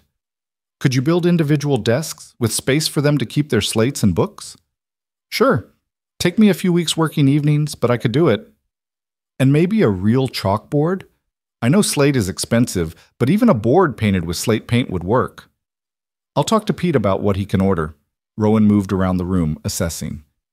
"We could put up better shelves here, maybe some hooks along this wall for coats and lunch pails. And we should probably build a small shed outside for storing firewood. You'll need that stove going most of the winter." Margaret turned to look at him. This man who kept appearing exactly when she needed help, who offered assistance without being asked, who seemed to genuinely care about making her life easier. "Why are you doing this?" she asked. "You've already done so much, bringing me here, being kind, and now offering to build furniture in your spare time. Why?" Rowan was quiet for a moment, his pale eyes meeting hers steadily. "Couple reasons, I guess. First, because Mrs. Hawkins asked me to look after you, and I don't take her requests lightly. Second, because these kids deserve a good school, and you deserve the tools to give them one. And third," he paused, seeming to choose his words carefully, "because I know what it's like to need help and not get it, to be drowning and have people just watch you go under. I don't ever want to be the person who sees someone struggling and just walks by." The honesty of it, the simple decency, made Margaret's chest tight. "Thank you," she said softly, "for seeing me instead of looking away." "Easy to see you, Margaret. You're kind of hard to miss." The comment startled a laugh from her, and the tension broke. They spent the next hour planning improvements to the schoolhouse, Rowan taking notes on a scrap of paper, sketching rough designs for desks and shelves. He had a practical mind and skilled hands, and Margaret found herself enjoying the collaboration, the sense of building something together. "When do you plan to start teaching?" he asked as they prepared to leave. "Monday, I think. That gives me a few more days to settle in, to prepare lessons, to meet more of the families. Mrs. Hawkins is hosting a gathering Sunday afternoon. She said all the parents will come so they can meet me officially. Nervous? Terrified, Margaret admitted. What if I'm not good enough? What if they expect someone better educated, more experienced? I taught for 3 years in St. Louis, but that was before I got married, and it was younger children, and Margaret, Rowan's voice was gentle but firm. You're exactly what they need. Not some fancy college-educated teacher who'd look down on ranchers and miners. Someone who understands hard work and hardship, who knows what it means to lose everything and have to start over. Someone who will see these kids as individuals with potential instead of just another class to get through. How do you know that's who I am? Because I've spent 3 days watching you, watching how you treat people, how you listen, how you care. That little girl Rosita at the Sant'Angelo place. You noticed her shyness and made a point to speak directly to her, to make her feel seen. And Sarah last night, you didn't just accept her help, you asked about her dreams. That's the kind of teacher these kids need. Margaret felt tears threatening again. When had she become such an easy crier? You make me sound much better than I am. I'm just telling you what I see. He opened the door, gesturing for her to precede him. Come on, let's get you back to your house. You've got a lot to do before Sunday, and I should get back to the ranch before Mrs. Hawkins decides I'm shirking my duties. They walked back through town, greeting the people they passed, and Margaret marveled at how quickly this place was becoming familiar. Just 2 days, and already she could name the buildings, recognize faces, feel the beginnings of belonging taking root in her chest. At her house, the chaos had settled into order. Her bed was made with crisp white sheets, curtains hung at the windows, dishes filled the shelves, and the whole space smelled of fresh bread and pine soap.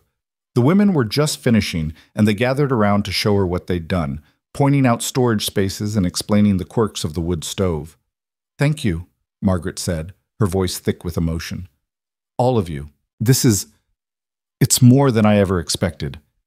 You've made this place a home. Maria Sant'Angelo stepped forward and took Margaret's hands. You came when we needed you, she said simply. This is just us saying we're glad you're here. After everyone left, Margaret stood in the center of her home and felt something she hadn't felt since before Thomas got sick.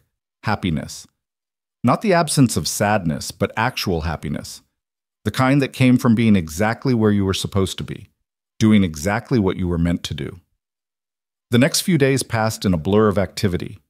Margaret met more families, learned more children's names, started planning her curriculum and organizing her limited supplies. She spent hours in the schoolhouse, arranging and rearranging, trying to create a space that would feel welcoming and conducive to learning despite its humble origins.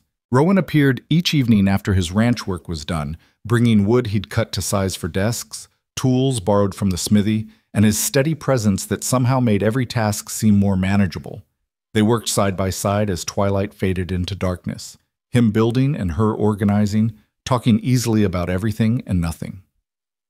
Sunday arrived with clear skies and warm sunshine, perfect weather for the gathering at the Hawkins Ranch.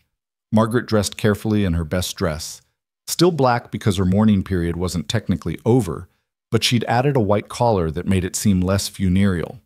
She braided her hair and pinned it up, studying her reflection in the small mirror someone had donated to her house.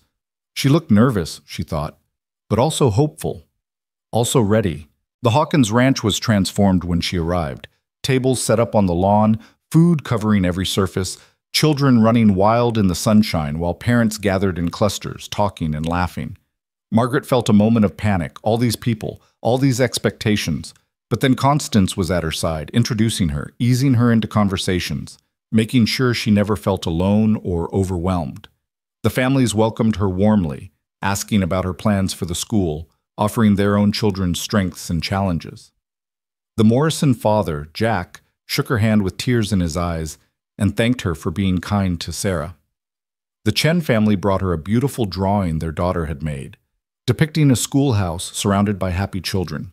The Johnson boys presented her with a carved wooden apple, their father explaining sheepishly that they'd wanted to give the teacher an apple like in stories, but it was the wrong season, so they'd made one instead. Margaret felt herself falling in love with these people, with their genuine warmth and their determination to give their children better futures.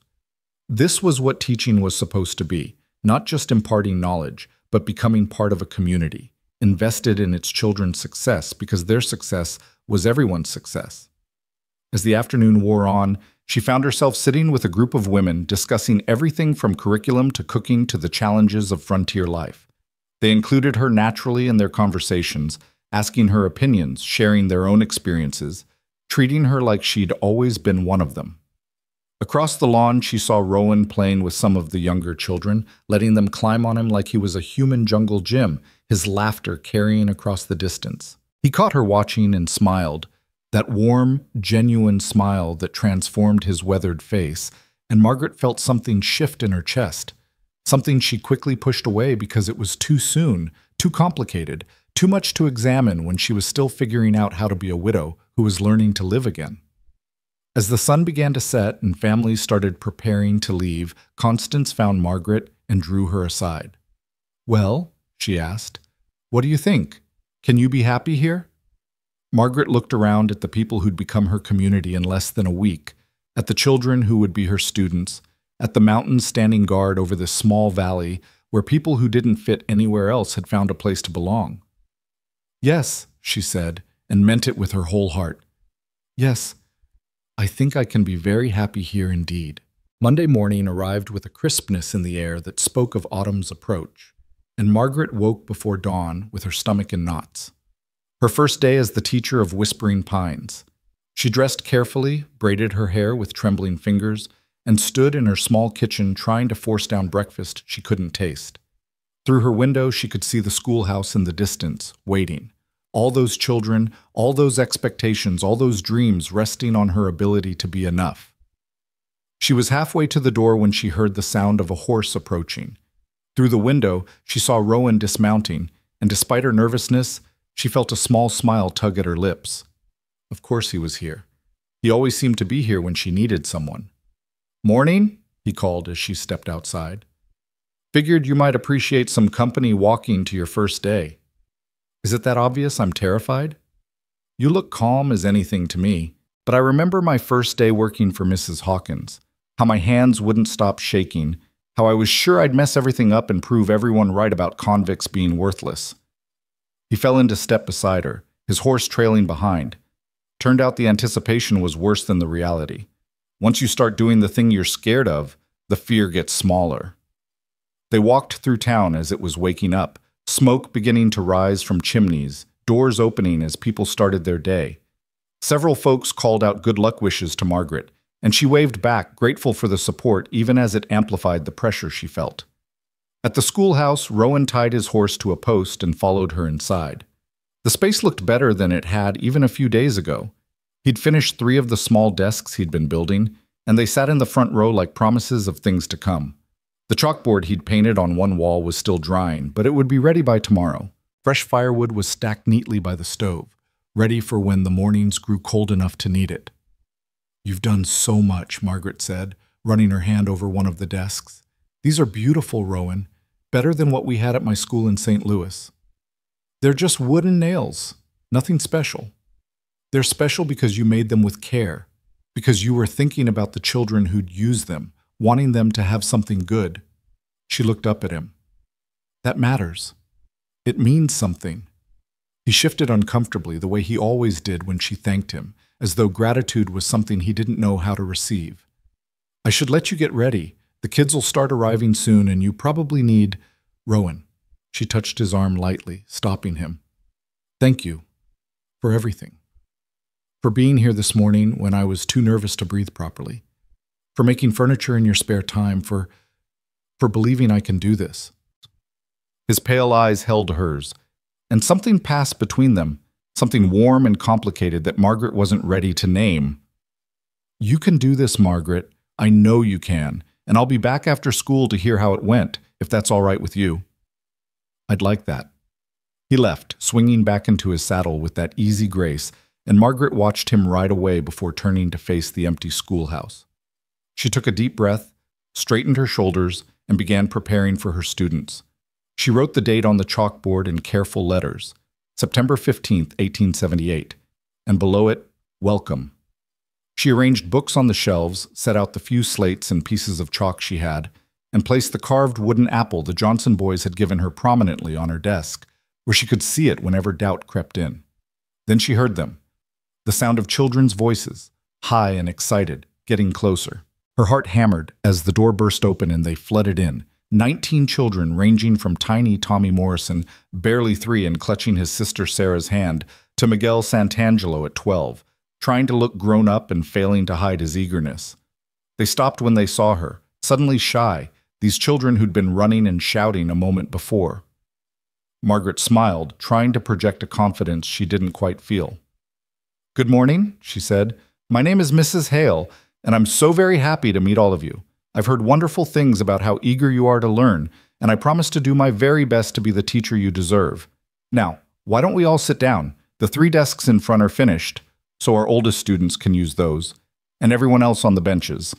And we'll start by learning each other's names properly." The ice broke slowly at first, then faster, as the children realized she was kind, that she listened when they spoke, that she was genuinely interested in their lives. She learned that 10-year-old James Johnson wanted to be a blacksmith like his father, but also loved stories about knights and dragons. That 8-year-old Rosita Santangelo wrote poems in Spanish and English and was afraid they weren't good enough.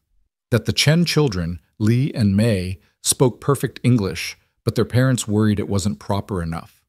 That Sarah Morrison's youngest brother Tommy insisted on staying even though he was far too young for school because he didn't want to be separated from his sister.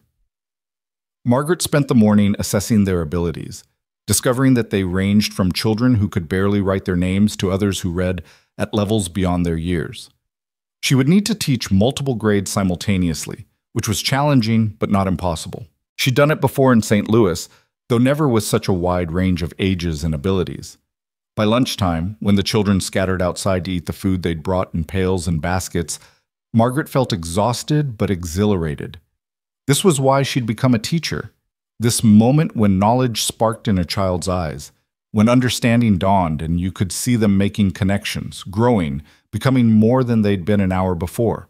She was eating her own simple lunch at her desk when Sarah Morrison appeared in the doorway, looking hesitant. "Mrs. Hale, may I speak with you?" "Of course, Sarah, come in." Margaret gestured to one of the new desks. "Is everything all right?" Sarah sat carefully, her worn dress smoothing beneath her work-roughened hands. "I wanted to thank you for letting Tommy stay. Most teachers would have sent him home, said he was too young, but he needs—" Her voice caught slightly. "He needs me. Since Mama died, he gets scared when I'm not near. And I know it's not right that he should be braver, but, Sarah," Margaret's voice was gentle but firm, "you don't need to apologize for loving your brother or for him needing you. We'll make it work. He can sit with you, play quietly with some blocks I'll ask Mr. Pierce to make, and maybe learn his letters a bit early. Sometimes rules need to bend around human needs."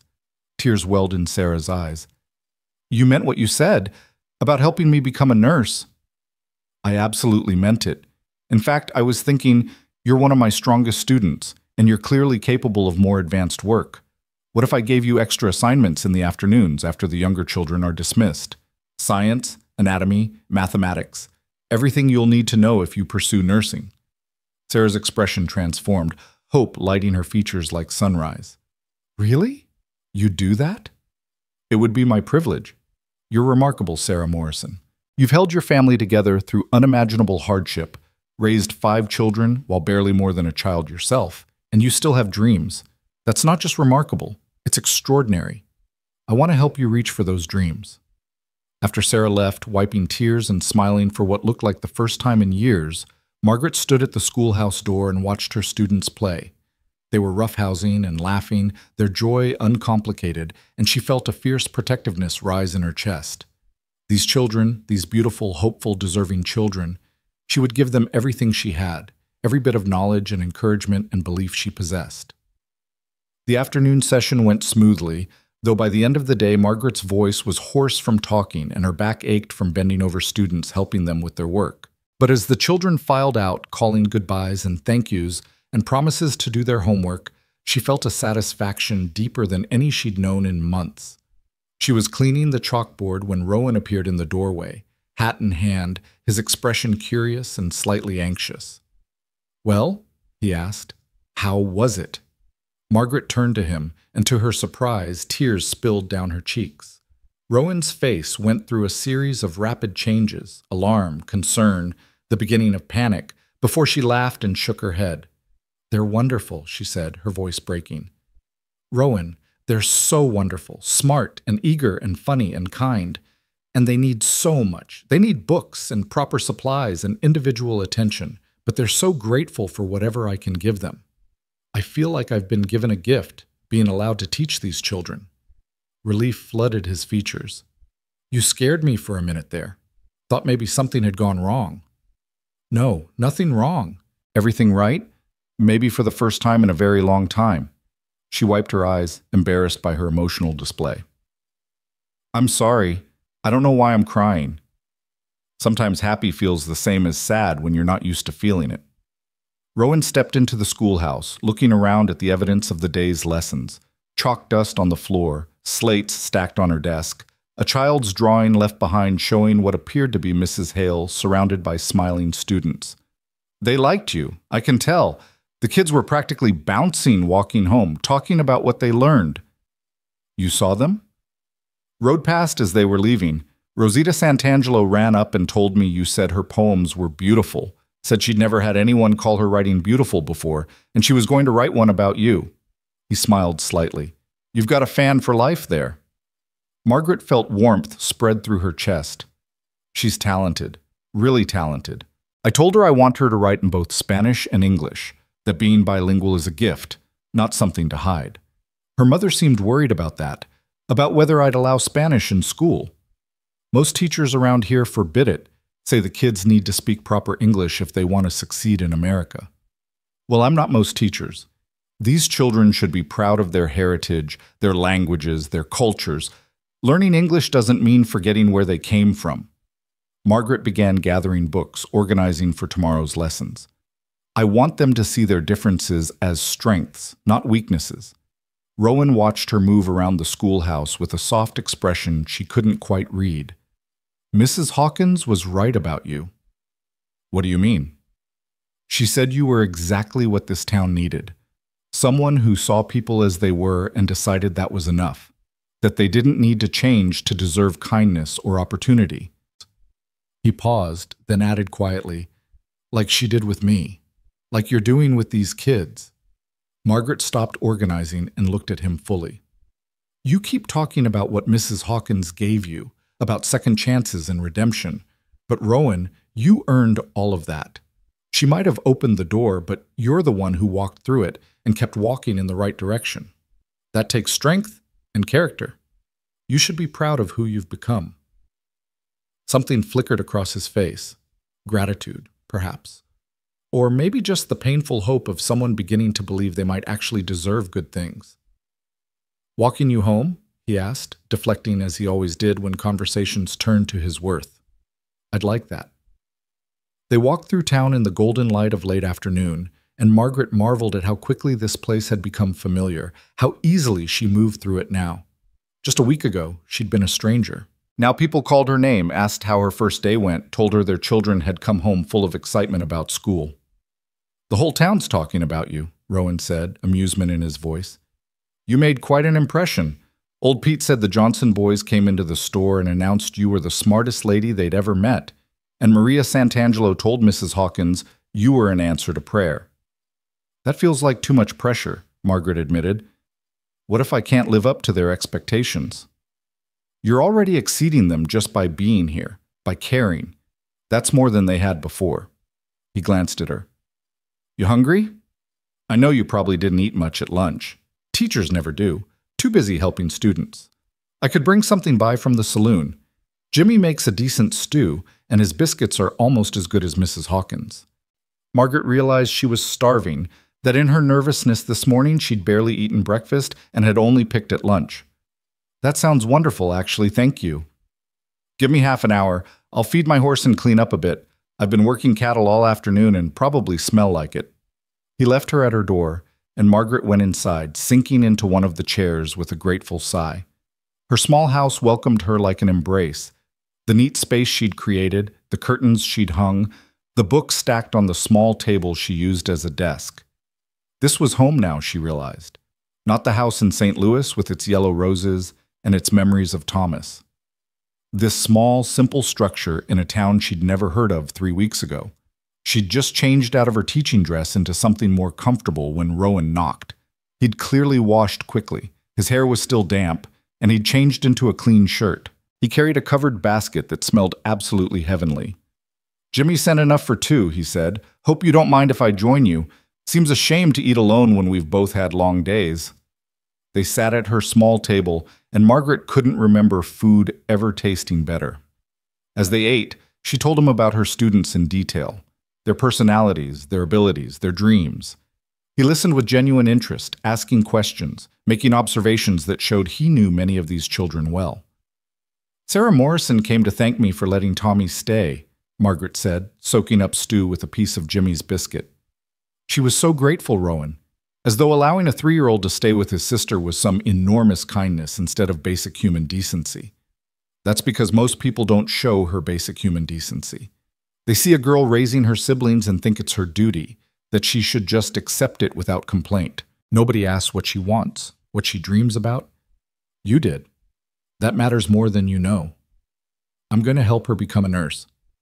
"She's brilliant, Rowan, absolutely brilliant. She could do it if someone just gave her the chance." He smiled at her enthusiasm. "And you're going to be that someone." "I'm going to try."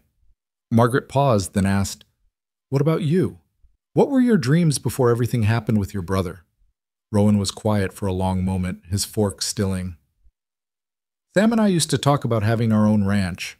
Nothing huge, just a small spread where we could raise good horses, live honest. He was better with animals than anyone I ever met, could gentle a wild Mustang just by talking to it, seemed to understand what they needed before they knew themselves." His voice went soft with memory. "After he died, I couldn't imagine doing it without him. Seemed wrong, somehow. Like I'd be stealing his dream." "Or honoring it," Margaret said gently. "Living the dream you shared, making it real even though he can't be there to see it. That wouldn't be stealing, Rowan. That would be remembering." He looked at her then, really looked at her, and Margaret saw something raw and hopeful in his eyes. "You think Mrs. Hawkins would sell me some land? Nothing much, just a few acres I could build on, start small." "I think you should ask her. The worst she can say is no. The worst she can say is she doesn't trust me with that much responsibility, that I'm not ready, that—" He stopped himself, shook his head. "Sorry. Old fears talking. You're right, I should ask."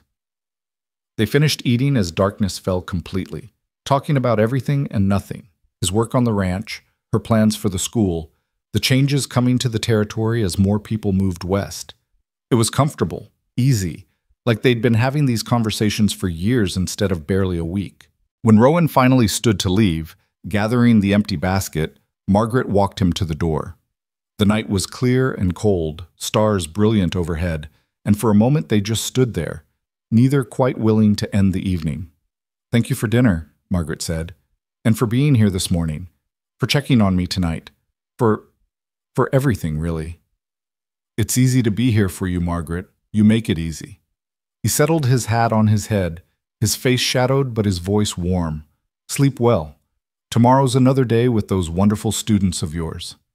She watched him ride away, his form gradually disappearing into the darkness, and felt something shift inside her, something she'd thought died with Thomas, but was apparently only sleeping, waiting for the right moment to wake.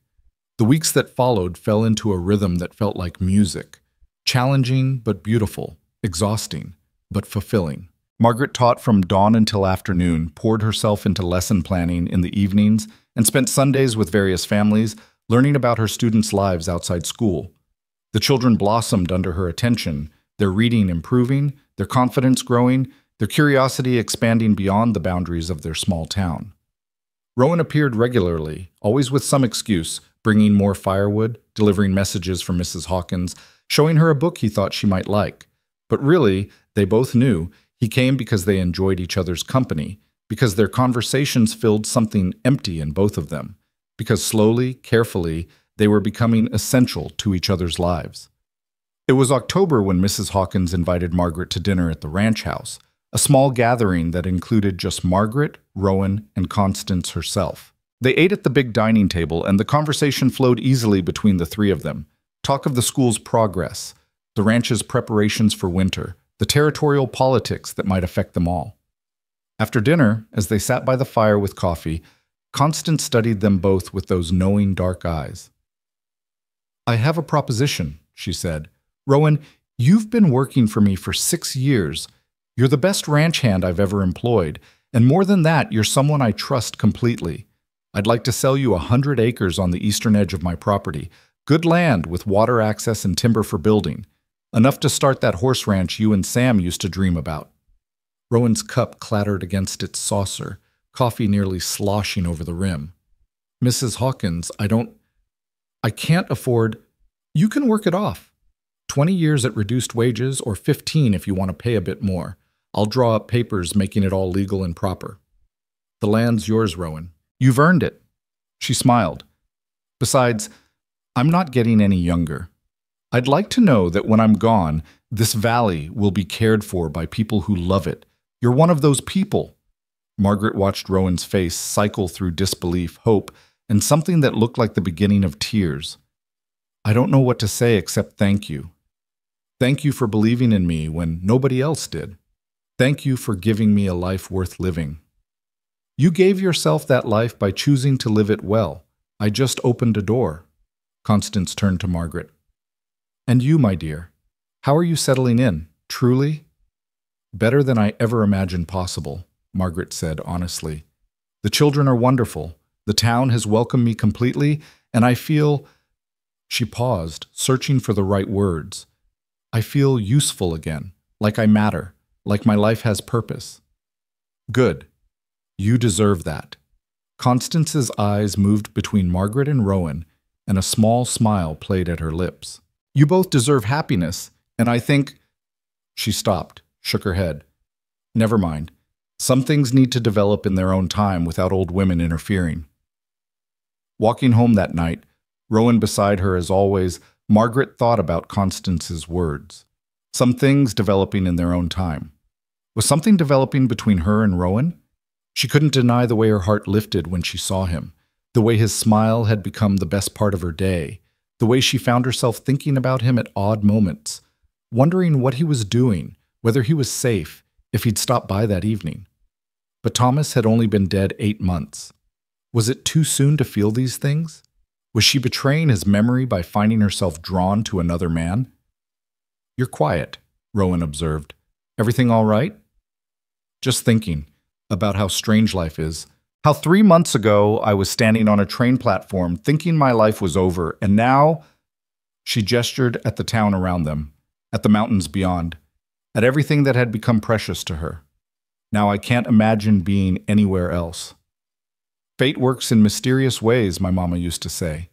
She believed everything happened for a reason, even the hard things, especially the hard things. He was quiet a moment, then added, "I'm glad you missed that train, Margaret. I know that's a selfish thing to say, but I'm glad." "I'm glad too," she whispered, and meant it with her whole heart. November brought the first serious snow, transforming Whispering Pines into something from a Christmas card. The schoolhouse required the stove burning constantly, and Margaret's students arrived bundled in layers, their cheeks red from cold, their breath steaming in the morning air. Teaching continued, though winter made everything more challenging. Shorter days, harder travel, the constant battle against cold that seeped through walls and windows. But there was beauty, too.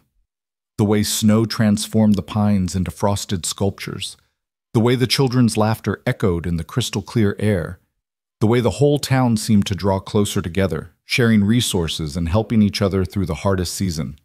Margaret's students continued to thrive. Sarah Morrison was working through medical texts Margaret had ordered from back east, her quick mind absorbing information like a sponge. Miguel Santangelo had discovered a love of mathematics and was solving problems meant for students twice his age. Little Rosita filled notebooks with poems that made Margaret's throat tight with their beauty and insight. And through it all, Rowan was there, building the rest of the desks, helping her carry water when the creek froze, making sure her firewood was stacked high and her house was warm. Their friendship had deepened into something neither quite acknowledged but both felt, a connection that went beyond mere companionship into territory that was both thrilling and terrifying. It was December when things shifted irrevocably. Margaret was walking home from school in the early twilight when she slipped on hidden ice, her feet going out from under her, her body heading hard toward the frozen ground. She had time to think this will hurt before strong arms caught her, steadied her, held her until she found her balance. Rowan. Of course it was Rowan. He'd been coming to meet her, she realized, as he'd taken to doing whenever the weather was bad. And now he was holding her, his arms steady around her waist, her hands clutching his shoulders, their faces inches apart in the fading light. "You all right?" he asked, his voice rough. "Yes. Thank you. But she couldn't finish the sentence because she was suddenly, overwhelmingly aware of him, of how strong he was, how warm, how his pale eyes were looking at her like she was something precious, of how much she wanted him to keep holding her, to never let go. "Margaret," he said, and her name in his mouth sounded like a prayer. "I need to tell you something. I know it's too soon. I know you're still mourning. I know I got no right, but Rowan, I'm falling in love with you." The words came out in a rush, like he'd been holding them back too long and they'd finally broken free. "I tried not to. Tried to just be your friend, to keep things proper and respectful. But every day I'm around you, it gets harder to pretend that's all I feel. You're smart and kind and brave. And when you smile at me, I feel like maybe I'm worth something after all. Like maybe I could be the kind of man who deserves someone like you." Margaret stared at him, her heart pounding so hard she thought it might break through her ribs. She should step back, should remind him about propriety, about mourning periods, about how it was too fast, too soon, should protect them both from the complications of this. Instead, she heard herself say, "I'm falling in love with you too. And it terrifies me because I don't know if I'm ready, if it's right, if Thomas would—" Her voice broke. "But I can't seem to stop feeling it, can't stop wanting to see you, to talk to you, to—" "To what?" His voice was barely a whisper. "To be held by you. Like this. Like I matter. Like I'm not alone anymore." They stood there on the frozen path, holding each other as snow began to fall again, soft flakes catching in Margaret's hair and on Rowan's shoulders. Neither moved to break the embrace, both savoring this moment of acknowledged truth, of feelings finally spoken aloud. "What do we do now?" Margaret finally whispered. "Take it slow," Rowan said. "Let it develop in its own time, like Mrs. Hawkins said. No rushing, no pressure. Just letting ourselves feel what we feel and seeing where it leads. If that's all right with you." "That's all right with me," Margaret said, and felt like she was stepping off a cliff into unknown territory. But Rowan's arms were steady around her, and somehow that made falling feel less like danger and more like flight. They walked the rest of the way to her house in silence. But it was a different kind of silence than before, charged with awareness, heavy with possibility, warm despite the cold wind that whipped snow around them. At her door, Rowan released her reluctantly, his hands lingering on her arms for just a moment before he stepped back to a proper distance. "I should go," he said, though his eyes said he wanted to stay. "Let you get warm. Get some rest. Tomorrow's Friday. You'll have your students all day." "Will you come by after?" Margaret asked, surprised by her own boldness. "We could have dinner, talk more about everything." His smile was like sunrise breaking through storm clouds. "I'd like that. I'd like that very much." After he left, Margaret stood in her small house and pressed her hands to her flushed cheeks, trying to process what had just happened. She was falling in love, again. Already. Thomas had been gone less than a year, and here she was, her heart opening to another man, feeling things she'd thought she'd never feel again. The guilt came then, sharp and acidic. How could she move on so quickly? How could Thomas's memory mean so little that she'd already replaced him? What kind of wife, what kind of person, fell in love with someone new while still wearing widow's black? She sank into a chair and let the tears come, crying for Thomas, for the life they'd lost, for the future that would never be. But underneath the grief, something else stirred, something that felt like permission, like Thomas's gentle voice saying what he'd said so many times during his illness. "I want you to be happy, Margaret. Promise me you'll let yourself be happy." She'd promised. Standing by his deathbed, holding his wasted hand, she'd promised she would try to find joy again, that she wouldn't spend the rest of her life frozen in mourning. At the time, she'd thought it an impossible promise. Now, months later, and hundreds of miles from where Thomas had died, she wondered if maybe he'd known something she hadn't, that healing required permission, and love required courage, and moving forward didn't mean forgetting. Sleep came eventually, and with it dreams, not the nightmares of Thomas's death that had plagued her for months, but something gentler. Thomas standing in a field of yellow roses, smiling at her, waving goodbye. And beyond him, just visible through the flowers, another figure waiting. A cowboy with pale blue eyes and patient hands, standing in a valley of whispering pines. Friday's school day passed in a blur of distraction. Margaret tried to focus on her students, on multiplication tables and reading comprehension, but her mind kept drifting to Rowan, to his confession, to her own admission of feelings she'd been trying to ignore. The children seemed to sense her preoccupation, and Sarah Morrison finally asked if she was feeling well. "I'm fine," Margaret assured her, then smiled more genuinely. "Actually, I'm better than fine. Just thinking about the future, about possibilities, nothing to worry about." Sarah studied her with eyes too old for her 14 years. "You look happy, Mrs. Hale. Really happy. It's nice to see." When school dismissed and the children scattered homeward through the snow, Margaret tidied the schoolhouse with unusual care, her stomach fluttering with anticipation and nervousness in equal measure. She was almost finished when the door opened and Constance Hawkins stepped inside, stamping snow from her boots. "I hope I'm not interrupting," Constance said, her dark eyes taking in Margaret's flushed face and bright eyes. "I wanted to talk to you about something, and it couldn't wait." "Of course, please sit." Margaret gestured to one of Rowan's handmade desks, suddenly worried. Had someone complained about her teaching? Had she done something wrong? But Constance's expression was warm, almost amused. "Relax, dear. You're not in trouble. Quite the opposite, actually. I wanted to talk to you about Rowan." Margaret's heart stuttered.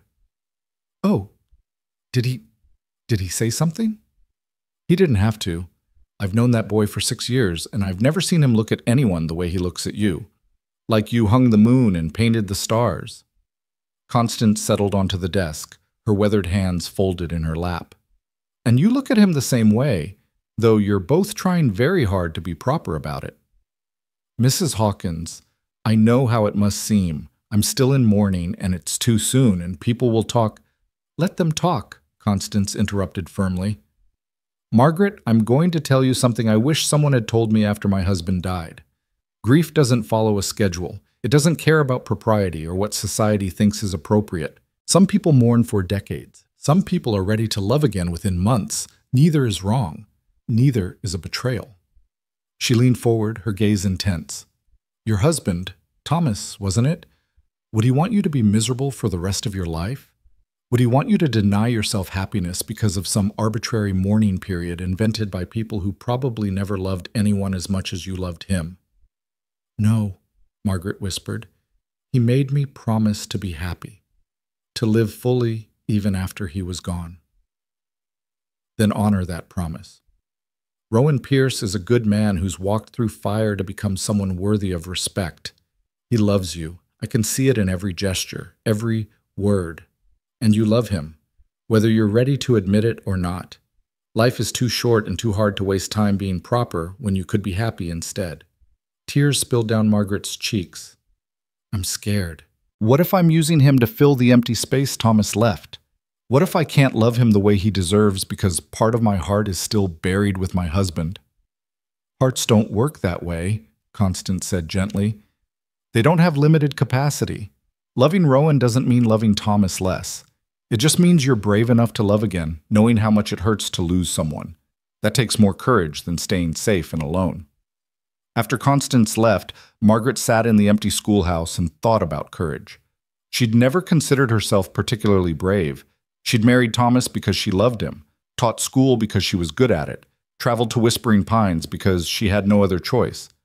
None of it had felt like courage, just survival, just doing the next right thing. But maybe that's what courage was. Not the absence of fear, but moving forward despite it. Not knowing you'd succeed, but trying anyway. Not having guarantees, but taking the risk because the alternative, staying frozen, staying safe, staying alone, was worse than any possible failure. She was locking the schoolhouse when Rowan appeared, leading his horse through the snow. He'd clearly gone home and cleaned up. His hair was damp, his face freshly shaved, and he wore a clean shirt under his heavy coat. In his free hand, he carried a covered basket. "Evening," he said, that slight smile playing at his lips. "Brought dinner like I promised, and—" He hesitated, suddenly looking uncertain. "If you've changed your mind, if last night was too much too fast, I understand. We can just be friends, Margaret. I won't push for more than you're ready to give." She looked at him, really looked at him. This man who'd ridden to a train station to rescue a stranger, who'd spent his evenings building desks for children who weren't his own, who'd served time in prison and emerged determined to be better than his worst moment, who loved her with a patience and gentleness that made her feel safe enough to love him back.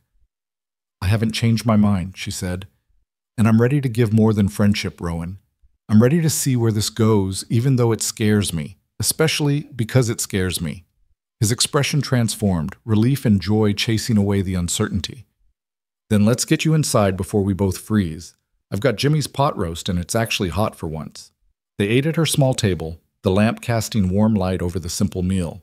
The conversation flowed easily at first, talk of her school day, his work on the ranch, the plans for his new land, but gradually it deepened into territory they'd skirted around before.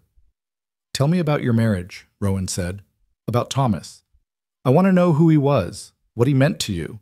I don't want to be competing with a memory I know nothing about." Margaret took a breath, then began talking.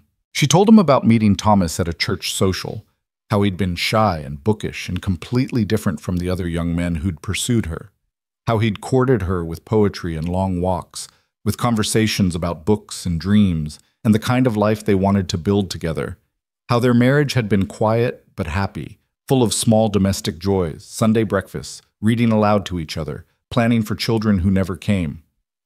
Then she told him about the illness, the slow, horrible decline, the way Thomas had apologized for dying, as though he'd chosen to abandon her, the funeral she couldn't afford, and the emptiness that followed, so vast and complete she'd thought she'd never feel whole again. "I loved him," she said, her voice steady despite the tears on her cheeks. "I loved him completely, and part of me will always love him, will always carry him with me." But Constance was right. Hearts don't have limited capacity. I can love Thomas's memory and still have room to love someone new, to love you.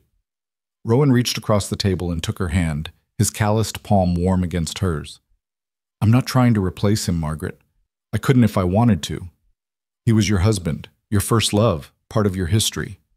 I'm hoping I can be part of your future, if you'll let me." "I want that," Margaret whispered. "I want a future, with you. I need time to figure out how to do this, how to honor what I had while building something new. We'll figure it out together. No rush, no pressure, he smiled slightly. "Just two people who got knocked down by life and decided to help each other get back up." They talked late into the night, sharing histories and hopes, fears and dreams.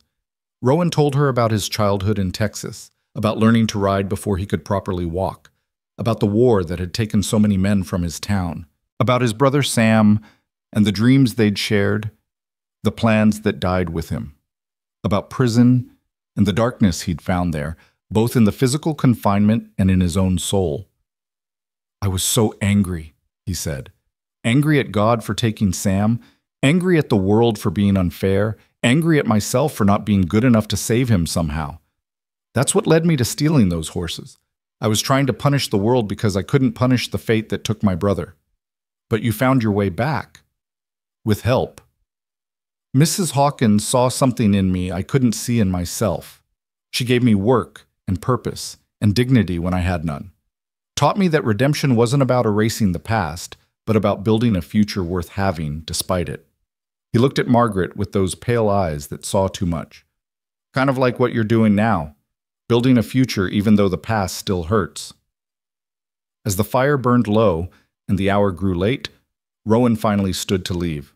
At the door, he paused, turning back to face her. Margaret, I want to ask you something, but you can say no if it's too soon. Christmas is in 3 weeks. Would you consider coming to the Christmas Eve service with me? Not as friends, as more than friends. Let people see we're courting, if that's what we're doing. Margaret's breath caught. Going to church together at Christmas would be a public declaration, a statement that she was moving on from widowhood into something new. The town would talk, would judge, would have opinions about whether 9 months was too soon to be seen with another man. But she thought about Thomas's voice saying, "I want you to be happy."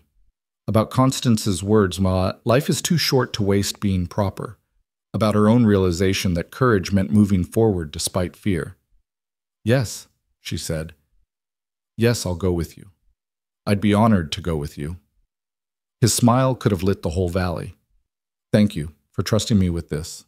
With you. I promise I'll make you glad you took the chance." "You already have," Margaret said softly.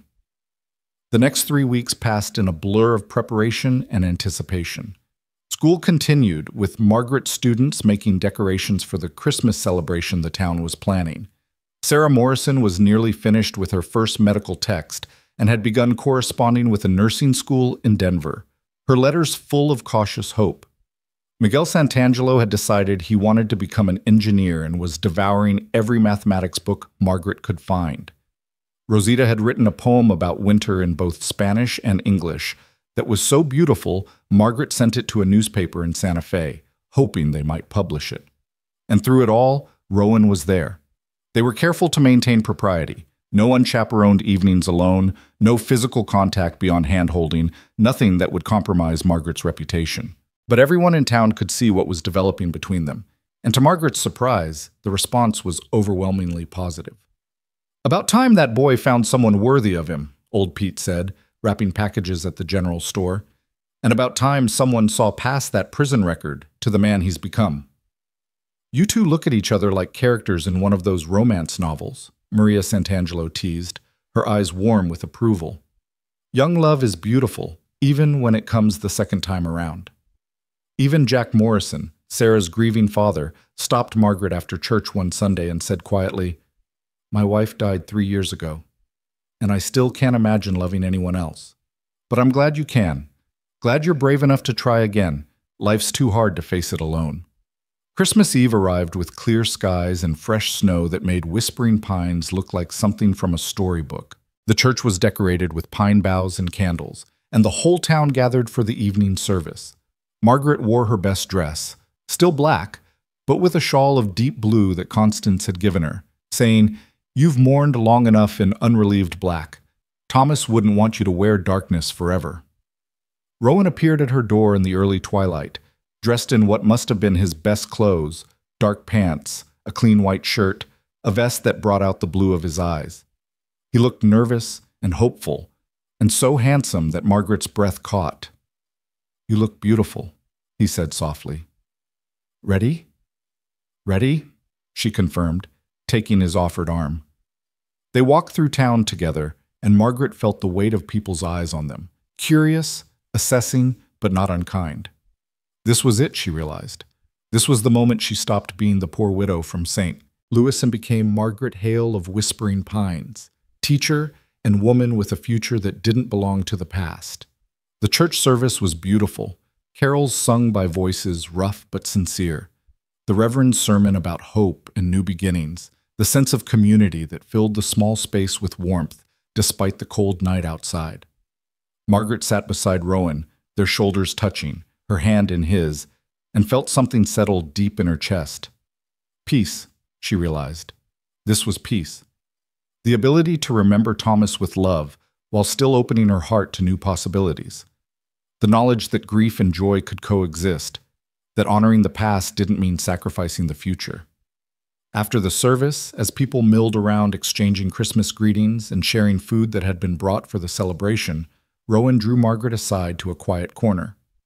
"I have something for you," he said, reaching into his vest pocket. "It's not much, and I wasn't sure if it was too soon, but I needed you to know how serious I am about this, about us." He pulled out a small wooden box, his hands trembling slightly as he opened it. Inside, nestled in faded velvet, was a ring, a simple gold band set with a small perfect pearl. It was my mother's, Rowan said, his voice rough with emotion. The only thing I have from my family. Sam gave it to me before he died, said I should save it for someone worth keeping, someone who saw past my mistakes to who I could be. He looked at her, his pale eyes bright with unshed tears. Margaret Hale, I know it soon. I know people will say we're rushing, that you should wait longer, that I'm not good enough for you. And maybe they're right. But I also know that life is short and love is rare, and when you find someone who makes you want to be better than you are, you don't let them go just because the timing isn't perfect. He took a breath, steadying himself. So I'm asking, will you marry me? Not right away if you're not ready. We can wait as long as you need, have a long engagement, do everything proper and respectable. But I want you to know that I'm committed to this, to you, to building a life together. I want to wake up every morning knowing I get to see you, to talk to you, to help you with your teaching and your dreams. I want to be the man who holds you when you're sad and celebrates with you when you're happy. I want everything, Margaret, with you. Margaret stared at the ring, at this man who'd ridden to a train station 3 months ago to rescue a stranger and had somehow become essential to her existence. 9 months ago, she'd been standing by Thomas's grave thinking her life was over. Now she was standing in a church in a town she'd never heard of, being proposed to by a reformed horse thief with poet's eyes and patient hands, and feeling more alive than she'd felt in years. Yes, she said, the word coming out steady and sure despite the tears streaming down her face. Yes, Rowan Pierce, I will marry you. Not because it's sensible or proper or the right amount of time has passed, but because you make me believe in second chances and new beginnings. Because you see me, really see me, and decided I was worth waiting for at a train station. Because when I'm with you, I remember what hope feels like. His hands shook as he slipped the ring onto her finger. It fit perfectly, the pearl catching the candlelight, and Margaret thought about how strange fate was. How losing everything in St. Louis had led her to Cedar Springs. How missing that train had put her on Rowan's path. How rejection and desperation had ultimately brought her to exactly where she needed to be. They kissed then, soft and gentle, a promise of things to come. Around them, the church had gone quiet, and when they finally broke apart, Margaret realized the entire town had been watching. For a moment she felt a flutter of embarrassment, but then Sarah Morrison started clapping and others joined in, and suddenly the whole church was applauding, celebrating, welcoming this union between their teacher and the man who'd proven redemption was possible. Constance Hawkins pushed through the crowd, her weathered face bright with joy. "About damn time," she said, pulling them both into a fierce hug. "I've been waiting for this since the day Rowan came back from Cedar Springs with that look on his face, the one that said he'd met someone who mattered. You two are going to be very happy together. I'll make sure of it." The celebration lasted late into the night, the whole town rejoicing in this evidence that good things could happen even in hard times. Margaret was hugged and congratulated by everyone, children and adults, alike expressing their happiness for her. Even Jack Morrison, that grief-stricken father, managed to smile and said, "Your husband would be happy for you. Real love wants the beloved to be happy, even if you can't be the one making them so." It was nearly midnight when Rowan finally walked Margaret home, both of them exhausted but exhilarated. At her door, he held her hands and said, "We should talk about timing. When do you want to marry? Spring? Summer? Whenever you're ready, I'll wait." Margaret thought about it, about propriety and mourning periods and what society said was appropriate. Then she thought about Thomas's voice saying, "Promise me you'll be happy," about Constance's wisdom that grief doesn't follow schedules, about her own growing certainty that love found was too precious to postpone. "New Year's Day," she said. "Let's start the new year as husband and wife. Start 1879 with a marriage that represents new beginnings and second chances, if that's not too soon." Rowan's smile was brilliant. "It's perfect, absolutely perfect. We'll have Reverend Matthews perform the ceremony, and Mrs. Z. Hawkins can host it at the ranch, and your students can be there to celebrate with us." "Our students," Margaret corrected gently. "They'll be our students, Rowan. Our children to teach and guide and help grow. That's what we're building here. Not just a marriage, but a life that matters, a life that makes a difference." "Our students," he repeated, testing the words. "Our life, our future." He pulled her close, holding her against his chest where she could hear his heartbeat, steady and strong. Thank you, Margaret, for taking a chance on a man with a past, for seeing who I could be instead of who I was, for loving me when I was just learning how to love myself. Thank you for riding to that station, Margaret whispered, for saying you'd been waiting for me when I thought nobody would ever want me again, for building desks and carrying firewood and being patient while I figured out it was okay to be happy, for being exactly what I needed, exactly when I needed it. They stood there in the cold night, holding each other under a sky full of stars, and Margaret thought about the strange, winding path that had brought her here. Every loss, every rejection, every moment of despair had been necessary to lead her to this place, this man, this life that felt like it had been waiting for her all along. The week between Christmas and New Year's passed in a flurry of preparation. Margaret continued teaching, though her students were more interested in discussing her upcoming wedding than in mathematics or reading. Constance Hawkins took charge of arrangements with the efficiency of a general marshalling troops, organizing food and decorations, and making sure everyone in town knew they were invited to celebrate. This isn't just about you and Rowan, she explained to Margaret. It's about the whole community. You're our teacher, he's one of our own, and your marriage represents what Whispering Pines is all about, giving people second chances and celebrating when they make good on them. Sarah Morrison, with Margaret's permission, took charge of making a wedding dress.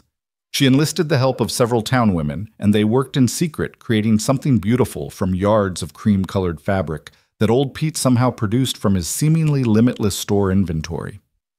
On New Year's Eve, the night before the wedding, Margaret stood in her small house looking at the dress they'd created. It was simple but elegant, with long sleeves and a high collar, delicate embroidery at the cuffs and hem. Not white, that would have been too presumptuous for a second marriage, but cream, the color of new beginnings and cautious hope. A knock at the door interrupted her reflection.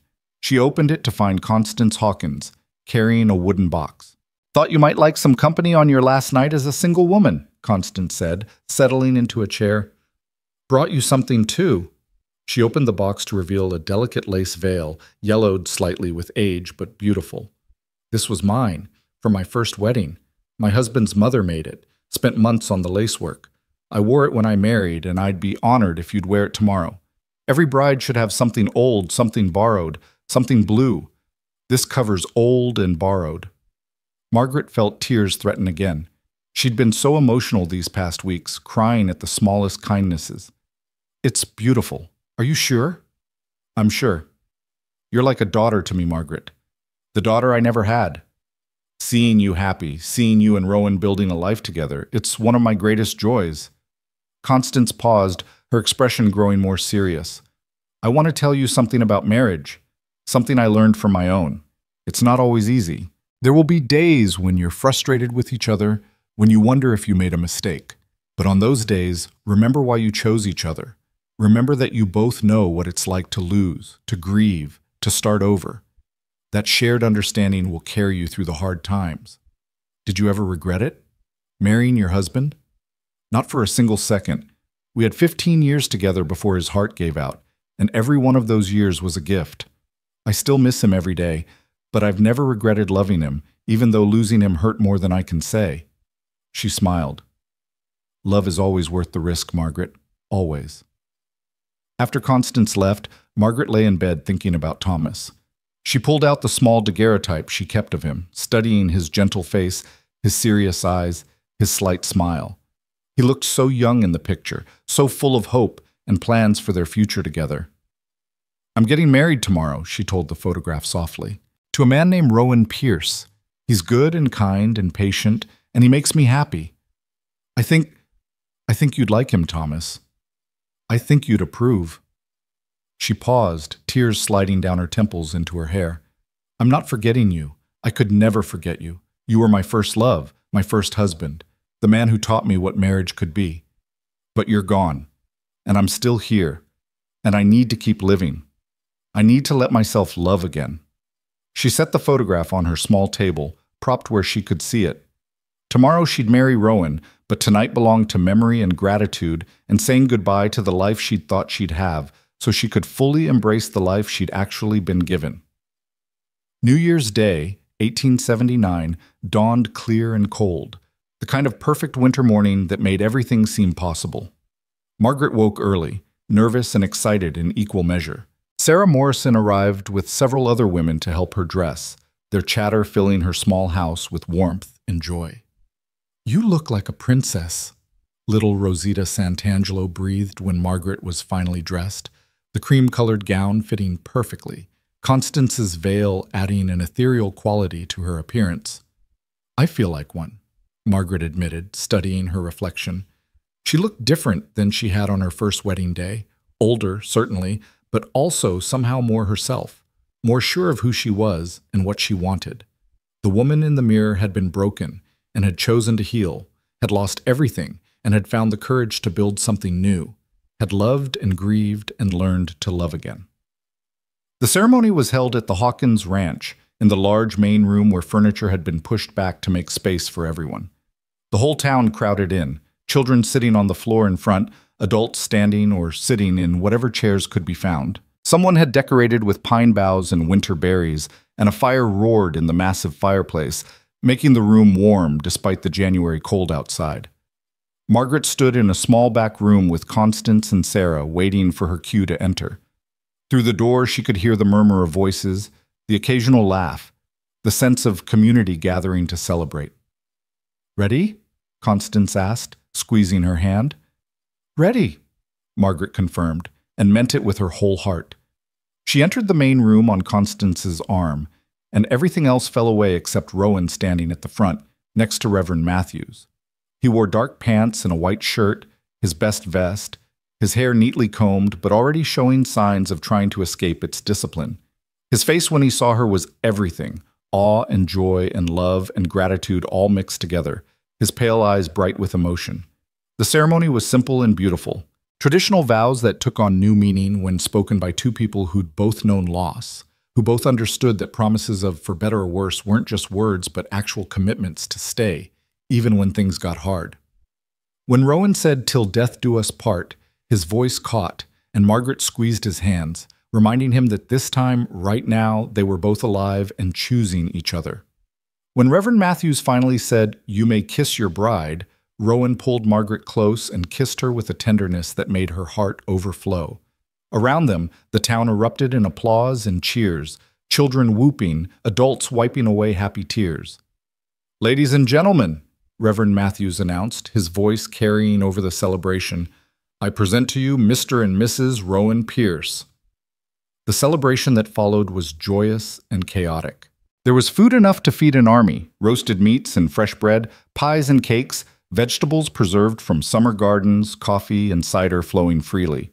The furniture was pushed even further back and someone produced a fiddle, and soon people were dancing, the music filling the ranch house with life and laughter.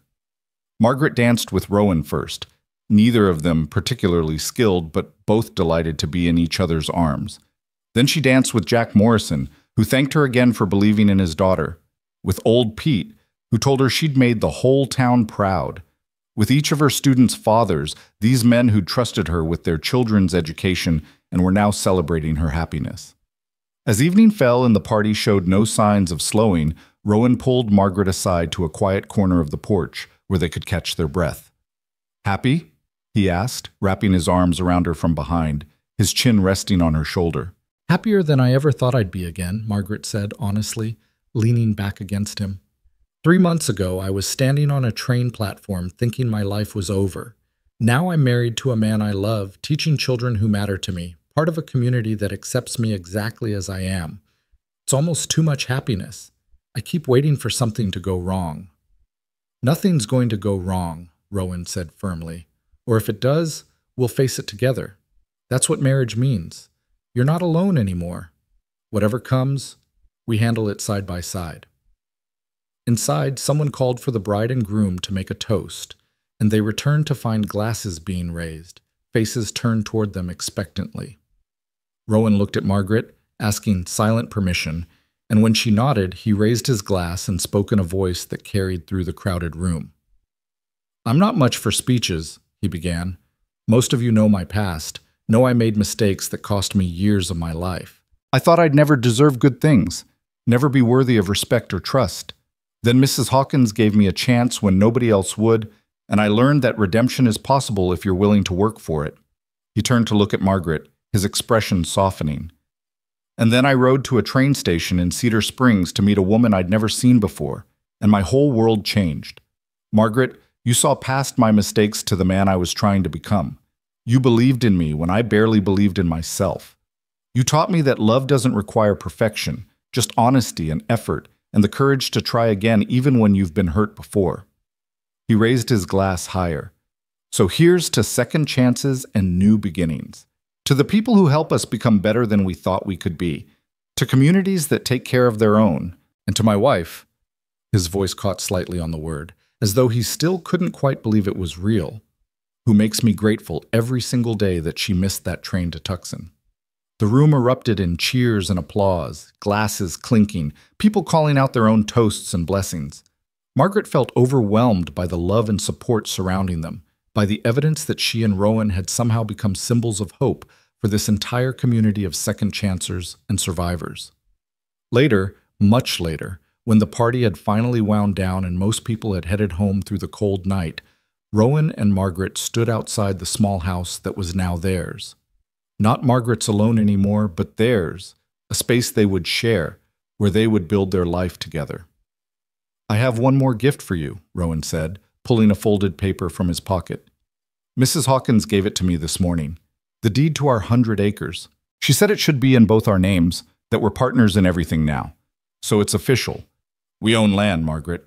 We have a place to build our ranch, to raise horses, to create something that lasts. Margaret took the deed with trembling hands, seeing their names written together. Rowan and Margaret Pierce. A partnership, a union, a future they'd build side by side.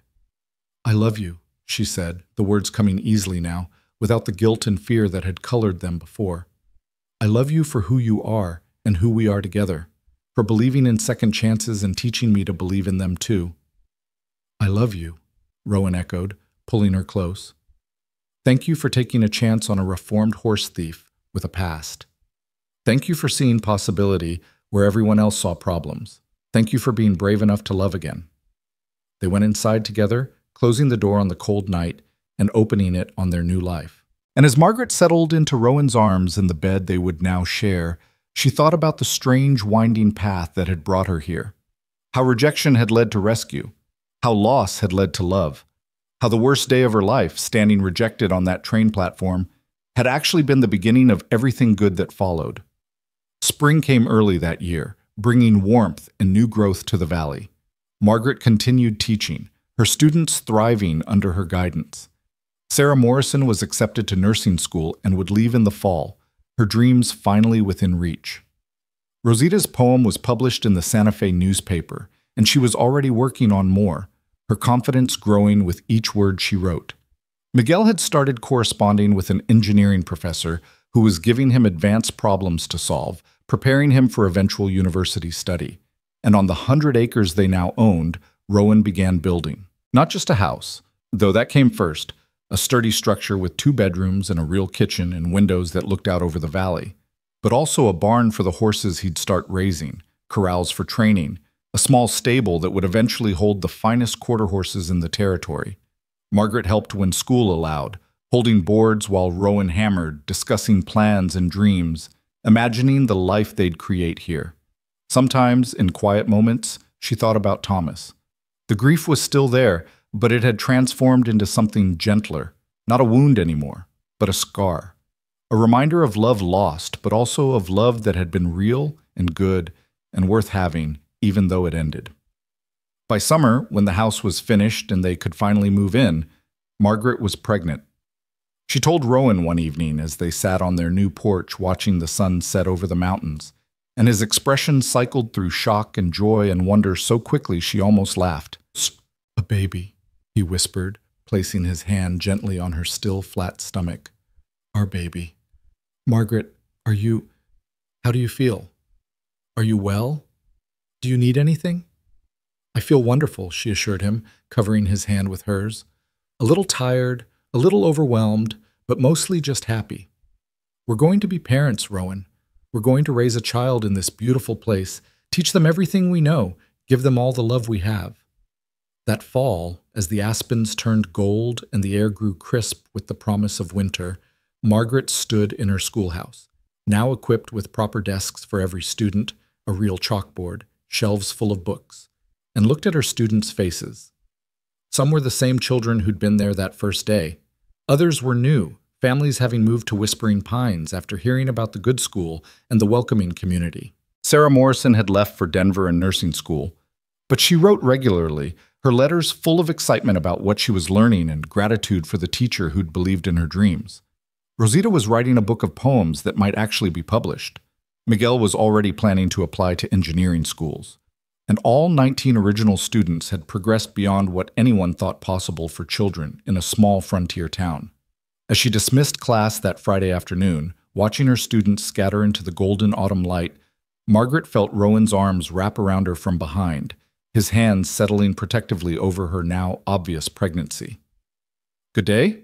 he asked, his voice warm against her ear. "The best," she said, leaning back against him. "The absolute best." They walked home together, past the church where they'd married, past the general store where old Pete waved from the doorway, past the houses of families they now knew and loved. Their own house came into view, smoke rising from its chimney where she'd banked the fire that morning, lamplight already glowing in the windows because Rowan had stopped home first to start dinner. "You know what today is?" Margaret asked as they climbed the porch steps. "Friday? It's been exactly 1 year since I stood on that train platform in Cedar Springs. 1 year since I thought my life was ending." She turned to face him, taking both his hands in hers. 1 year since a cowboy rode up and said he'd been waiting for me. Rowan pulled her close, one hand cradling her face, the other resting protectively on their child growing inside her. "Best day of my life meeting you. Every day since has been better than the one before." "Even the hard days?" Margaret asked, thinking of the challenges they'd faced. The early misunderstanding when they were learning how to be married. The skepticism from a few townspeople who thought a widow shouldn't remarry so quickly. The difficulties of building a ranch and a life from nothing. "Especially the hard days," Rowan said firmly. "Because even on the hard days, I get to face them with you. That makes all the difference." As they went inside, Margaret thought about how far she'd traveled. Not just the physical distance from St. Louis to Arizona territory, but the emotional journey from despair to hope, from widow to wife, from someone who'd lost everything to someone who'd found more than she'd ever dreamed possible.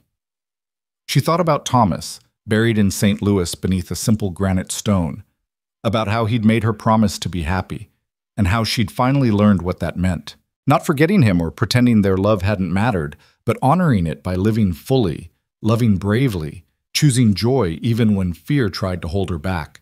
She thought about the children she taught, the lives she touched, the difference she made in this small community of second chancers and survivors.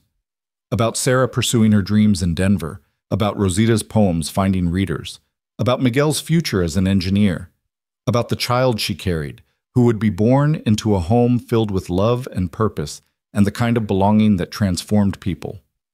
And she thought about the man beside her, this reformed horse thief who'd ridden to a train station because a woman he'd never met needed rescuing, who'd built desks for children who weren't his, who loved her with a patience and gentleness that made her believe in second chances. That night, as they lay in bed with Rowan's hand resting on her pregnant belly and the wind whispering through the pines outside their window, Margaret whispered into the darkness, "Thank you."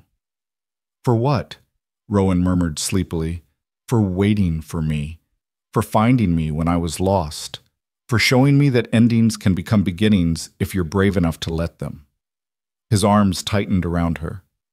"Thank you for being worth waiting for teaching me that redemption is real and love is always worth the risk, for choosing me when you could have chosen safe." They drifted to sleep wrapped in each other's arms, and outside the wind continued its ancient song through the whispering pines, telling the story of two souls who'd lost everything and found each other. Of a widow who'd been rejected at a station, and a cowboy who'd ridden up to say, "I've been waiting for you." Was son. Of how sometimes the worst moments of our lives are actually doorways to everything good that follows, if we're just brave enough to walk through them. And in that small house on 100 acres of Arizona territory land, surrounded by mountains and pine trees, and a community that had become family, Margaret and Rowan Pierce slept peacefully, knowing they'd found what everyone searches for but so few actually discover: a place to belong, work that mattered, people who needed them, and love that was worth every risk and every fear it took to claim it. The story wasn't over, of course. There would be challenges ahead: the baby's birth, the ranch's growth, the inevitable difficulties of life in a hard land.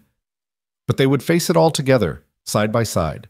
Two people who'd learned that second chances were real and happy endings were possible even after the worst beginnings. And on quiet evenings, when Margaret stood on her porch watching the sunset paint the mountains in shades of gold and purple, she would think about that train platform in Cedar Springs, about standing there alone and desperate, thinking she'd lost her last chance at a meaningful life, about the sound of hoofbeats approaching and a stranger's voice saying he'd been waiting for her. She would smile, placing her hand on her growing belly, and whisper to the child inside, "Sometimes the best things in life come from the worst moments. Sometimes you have to lose everything to find what you were really meant to have all along. And sometimes, when you're standing at your lowest point thinking there's no way forward, that's exactly when your future rides up on horseback and says it's been waiting for you." The wind would catch her words and carry them away into the valley, mixing with the whisper of the pines, adding her story to all the other stories of loss and redemption that made up the history of Whispering Pines. And the mountains would stand witness, as they had for thousands of years, to one more human finding their way home.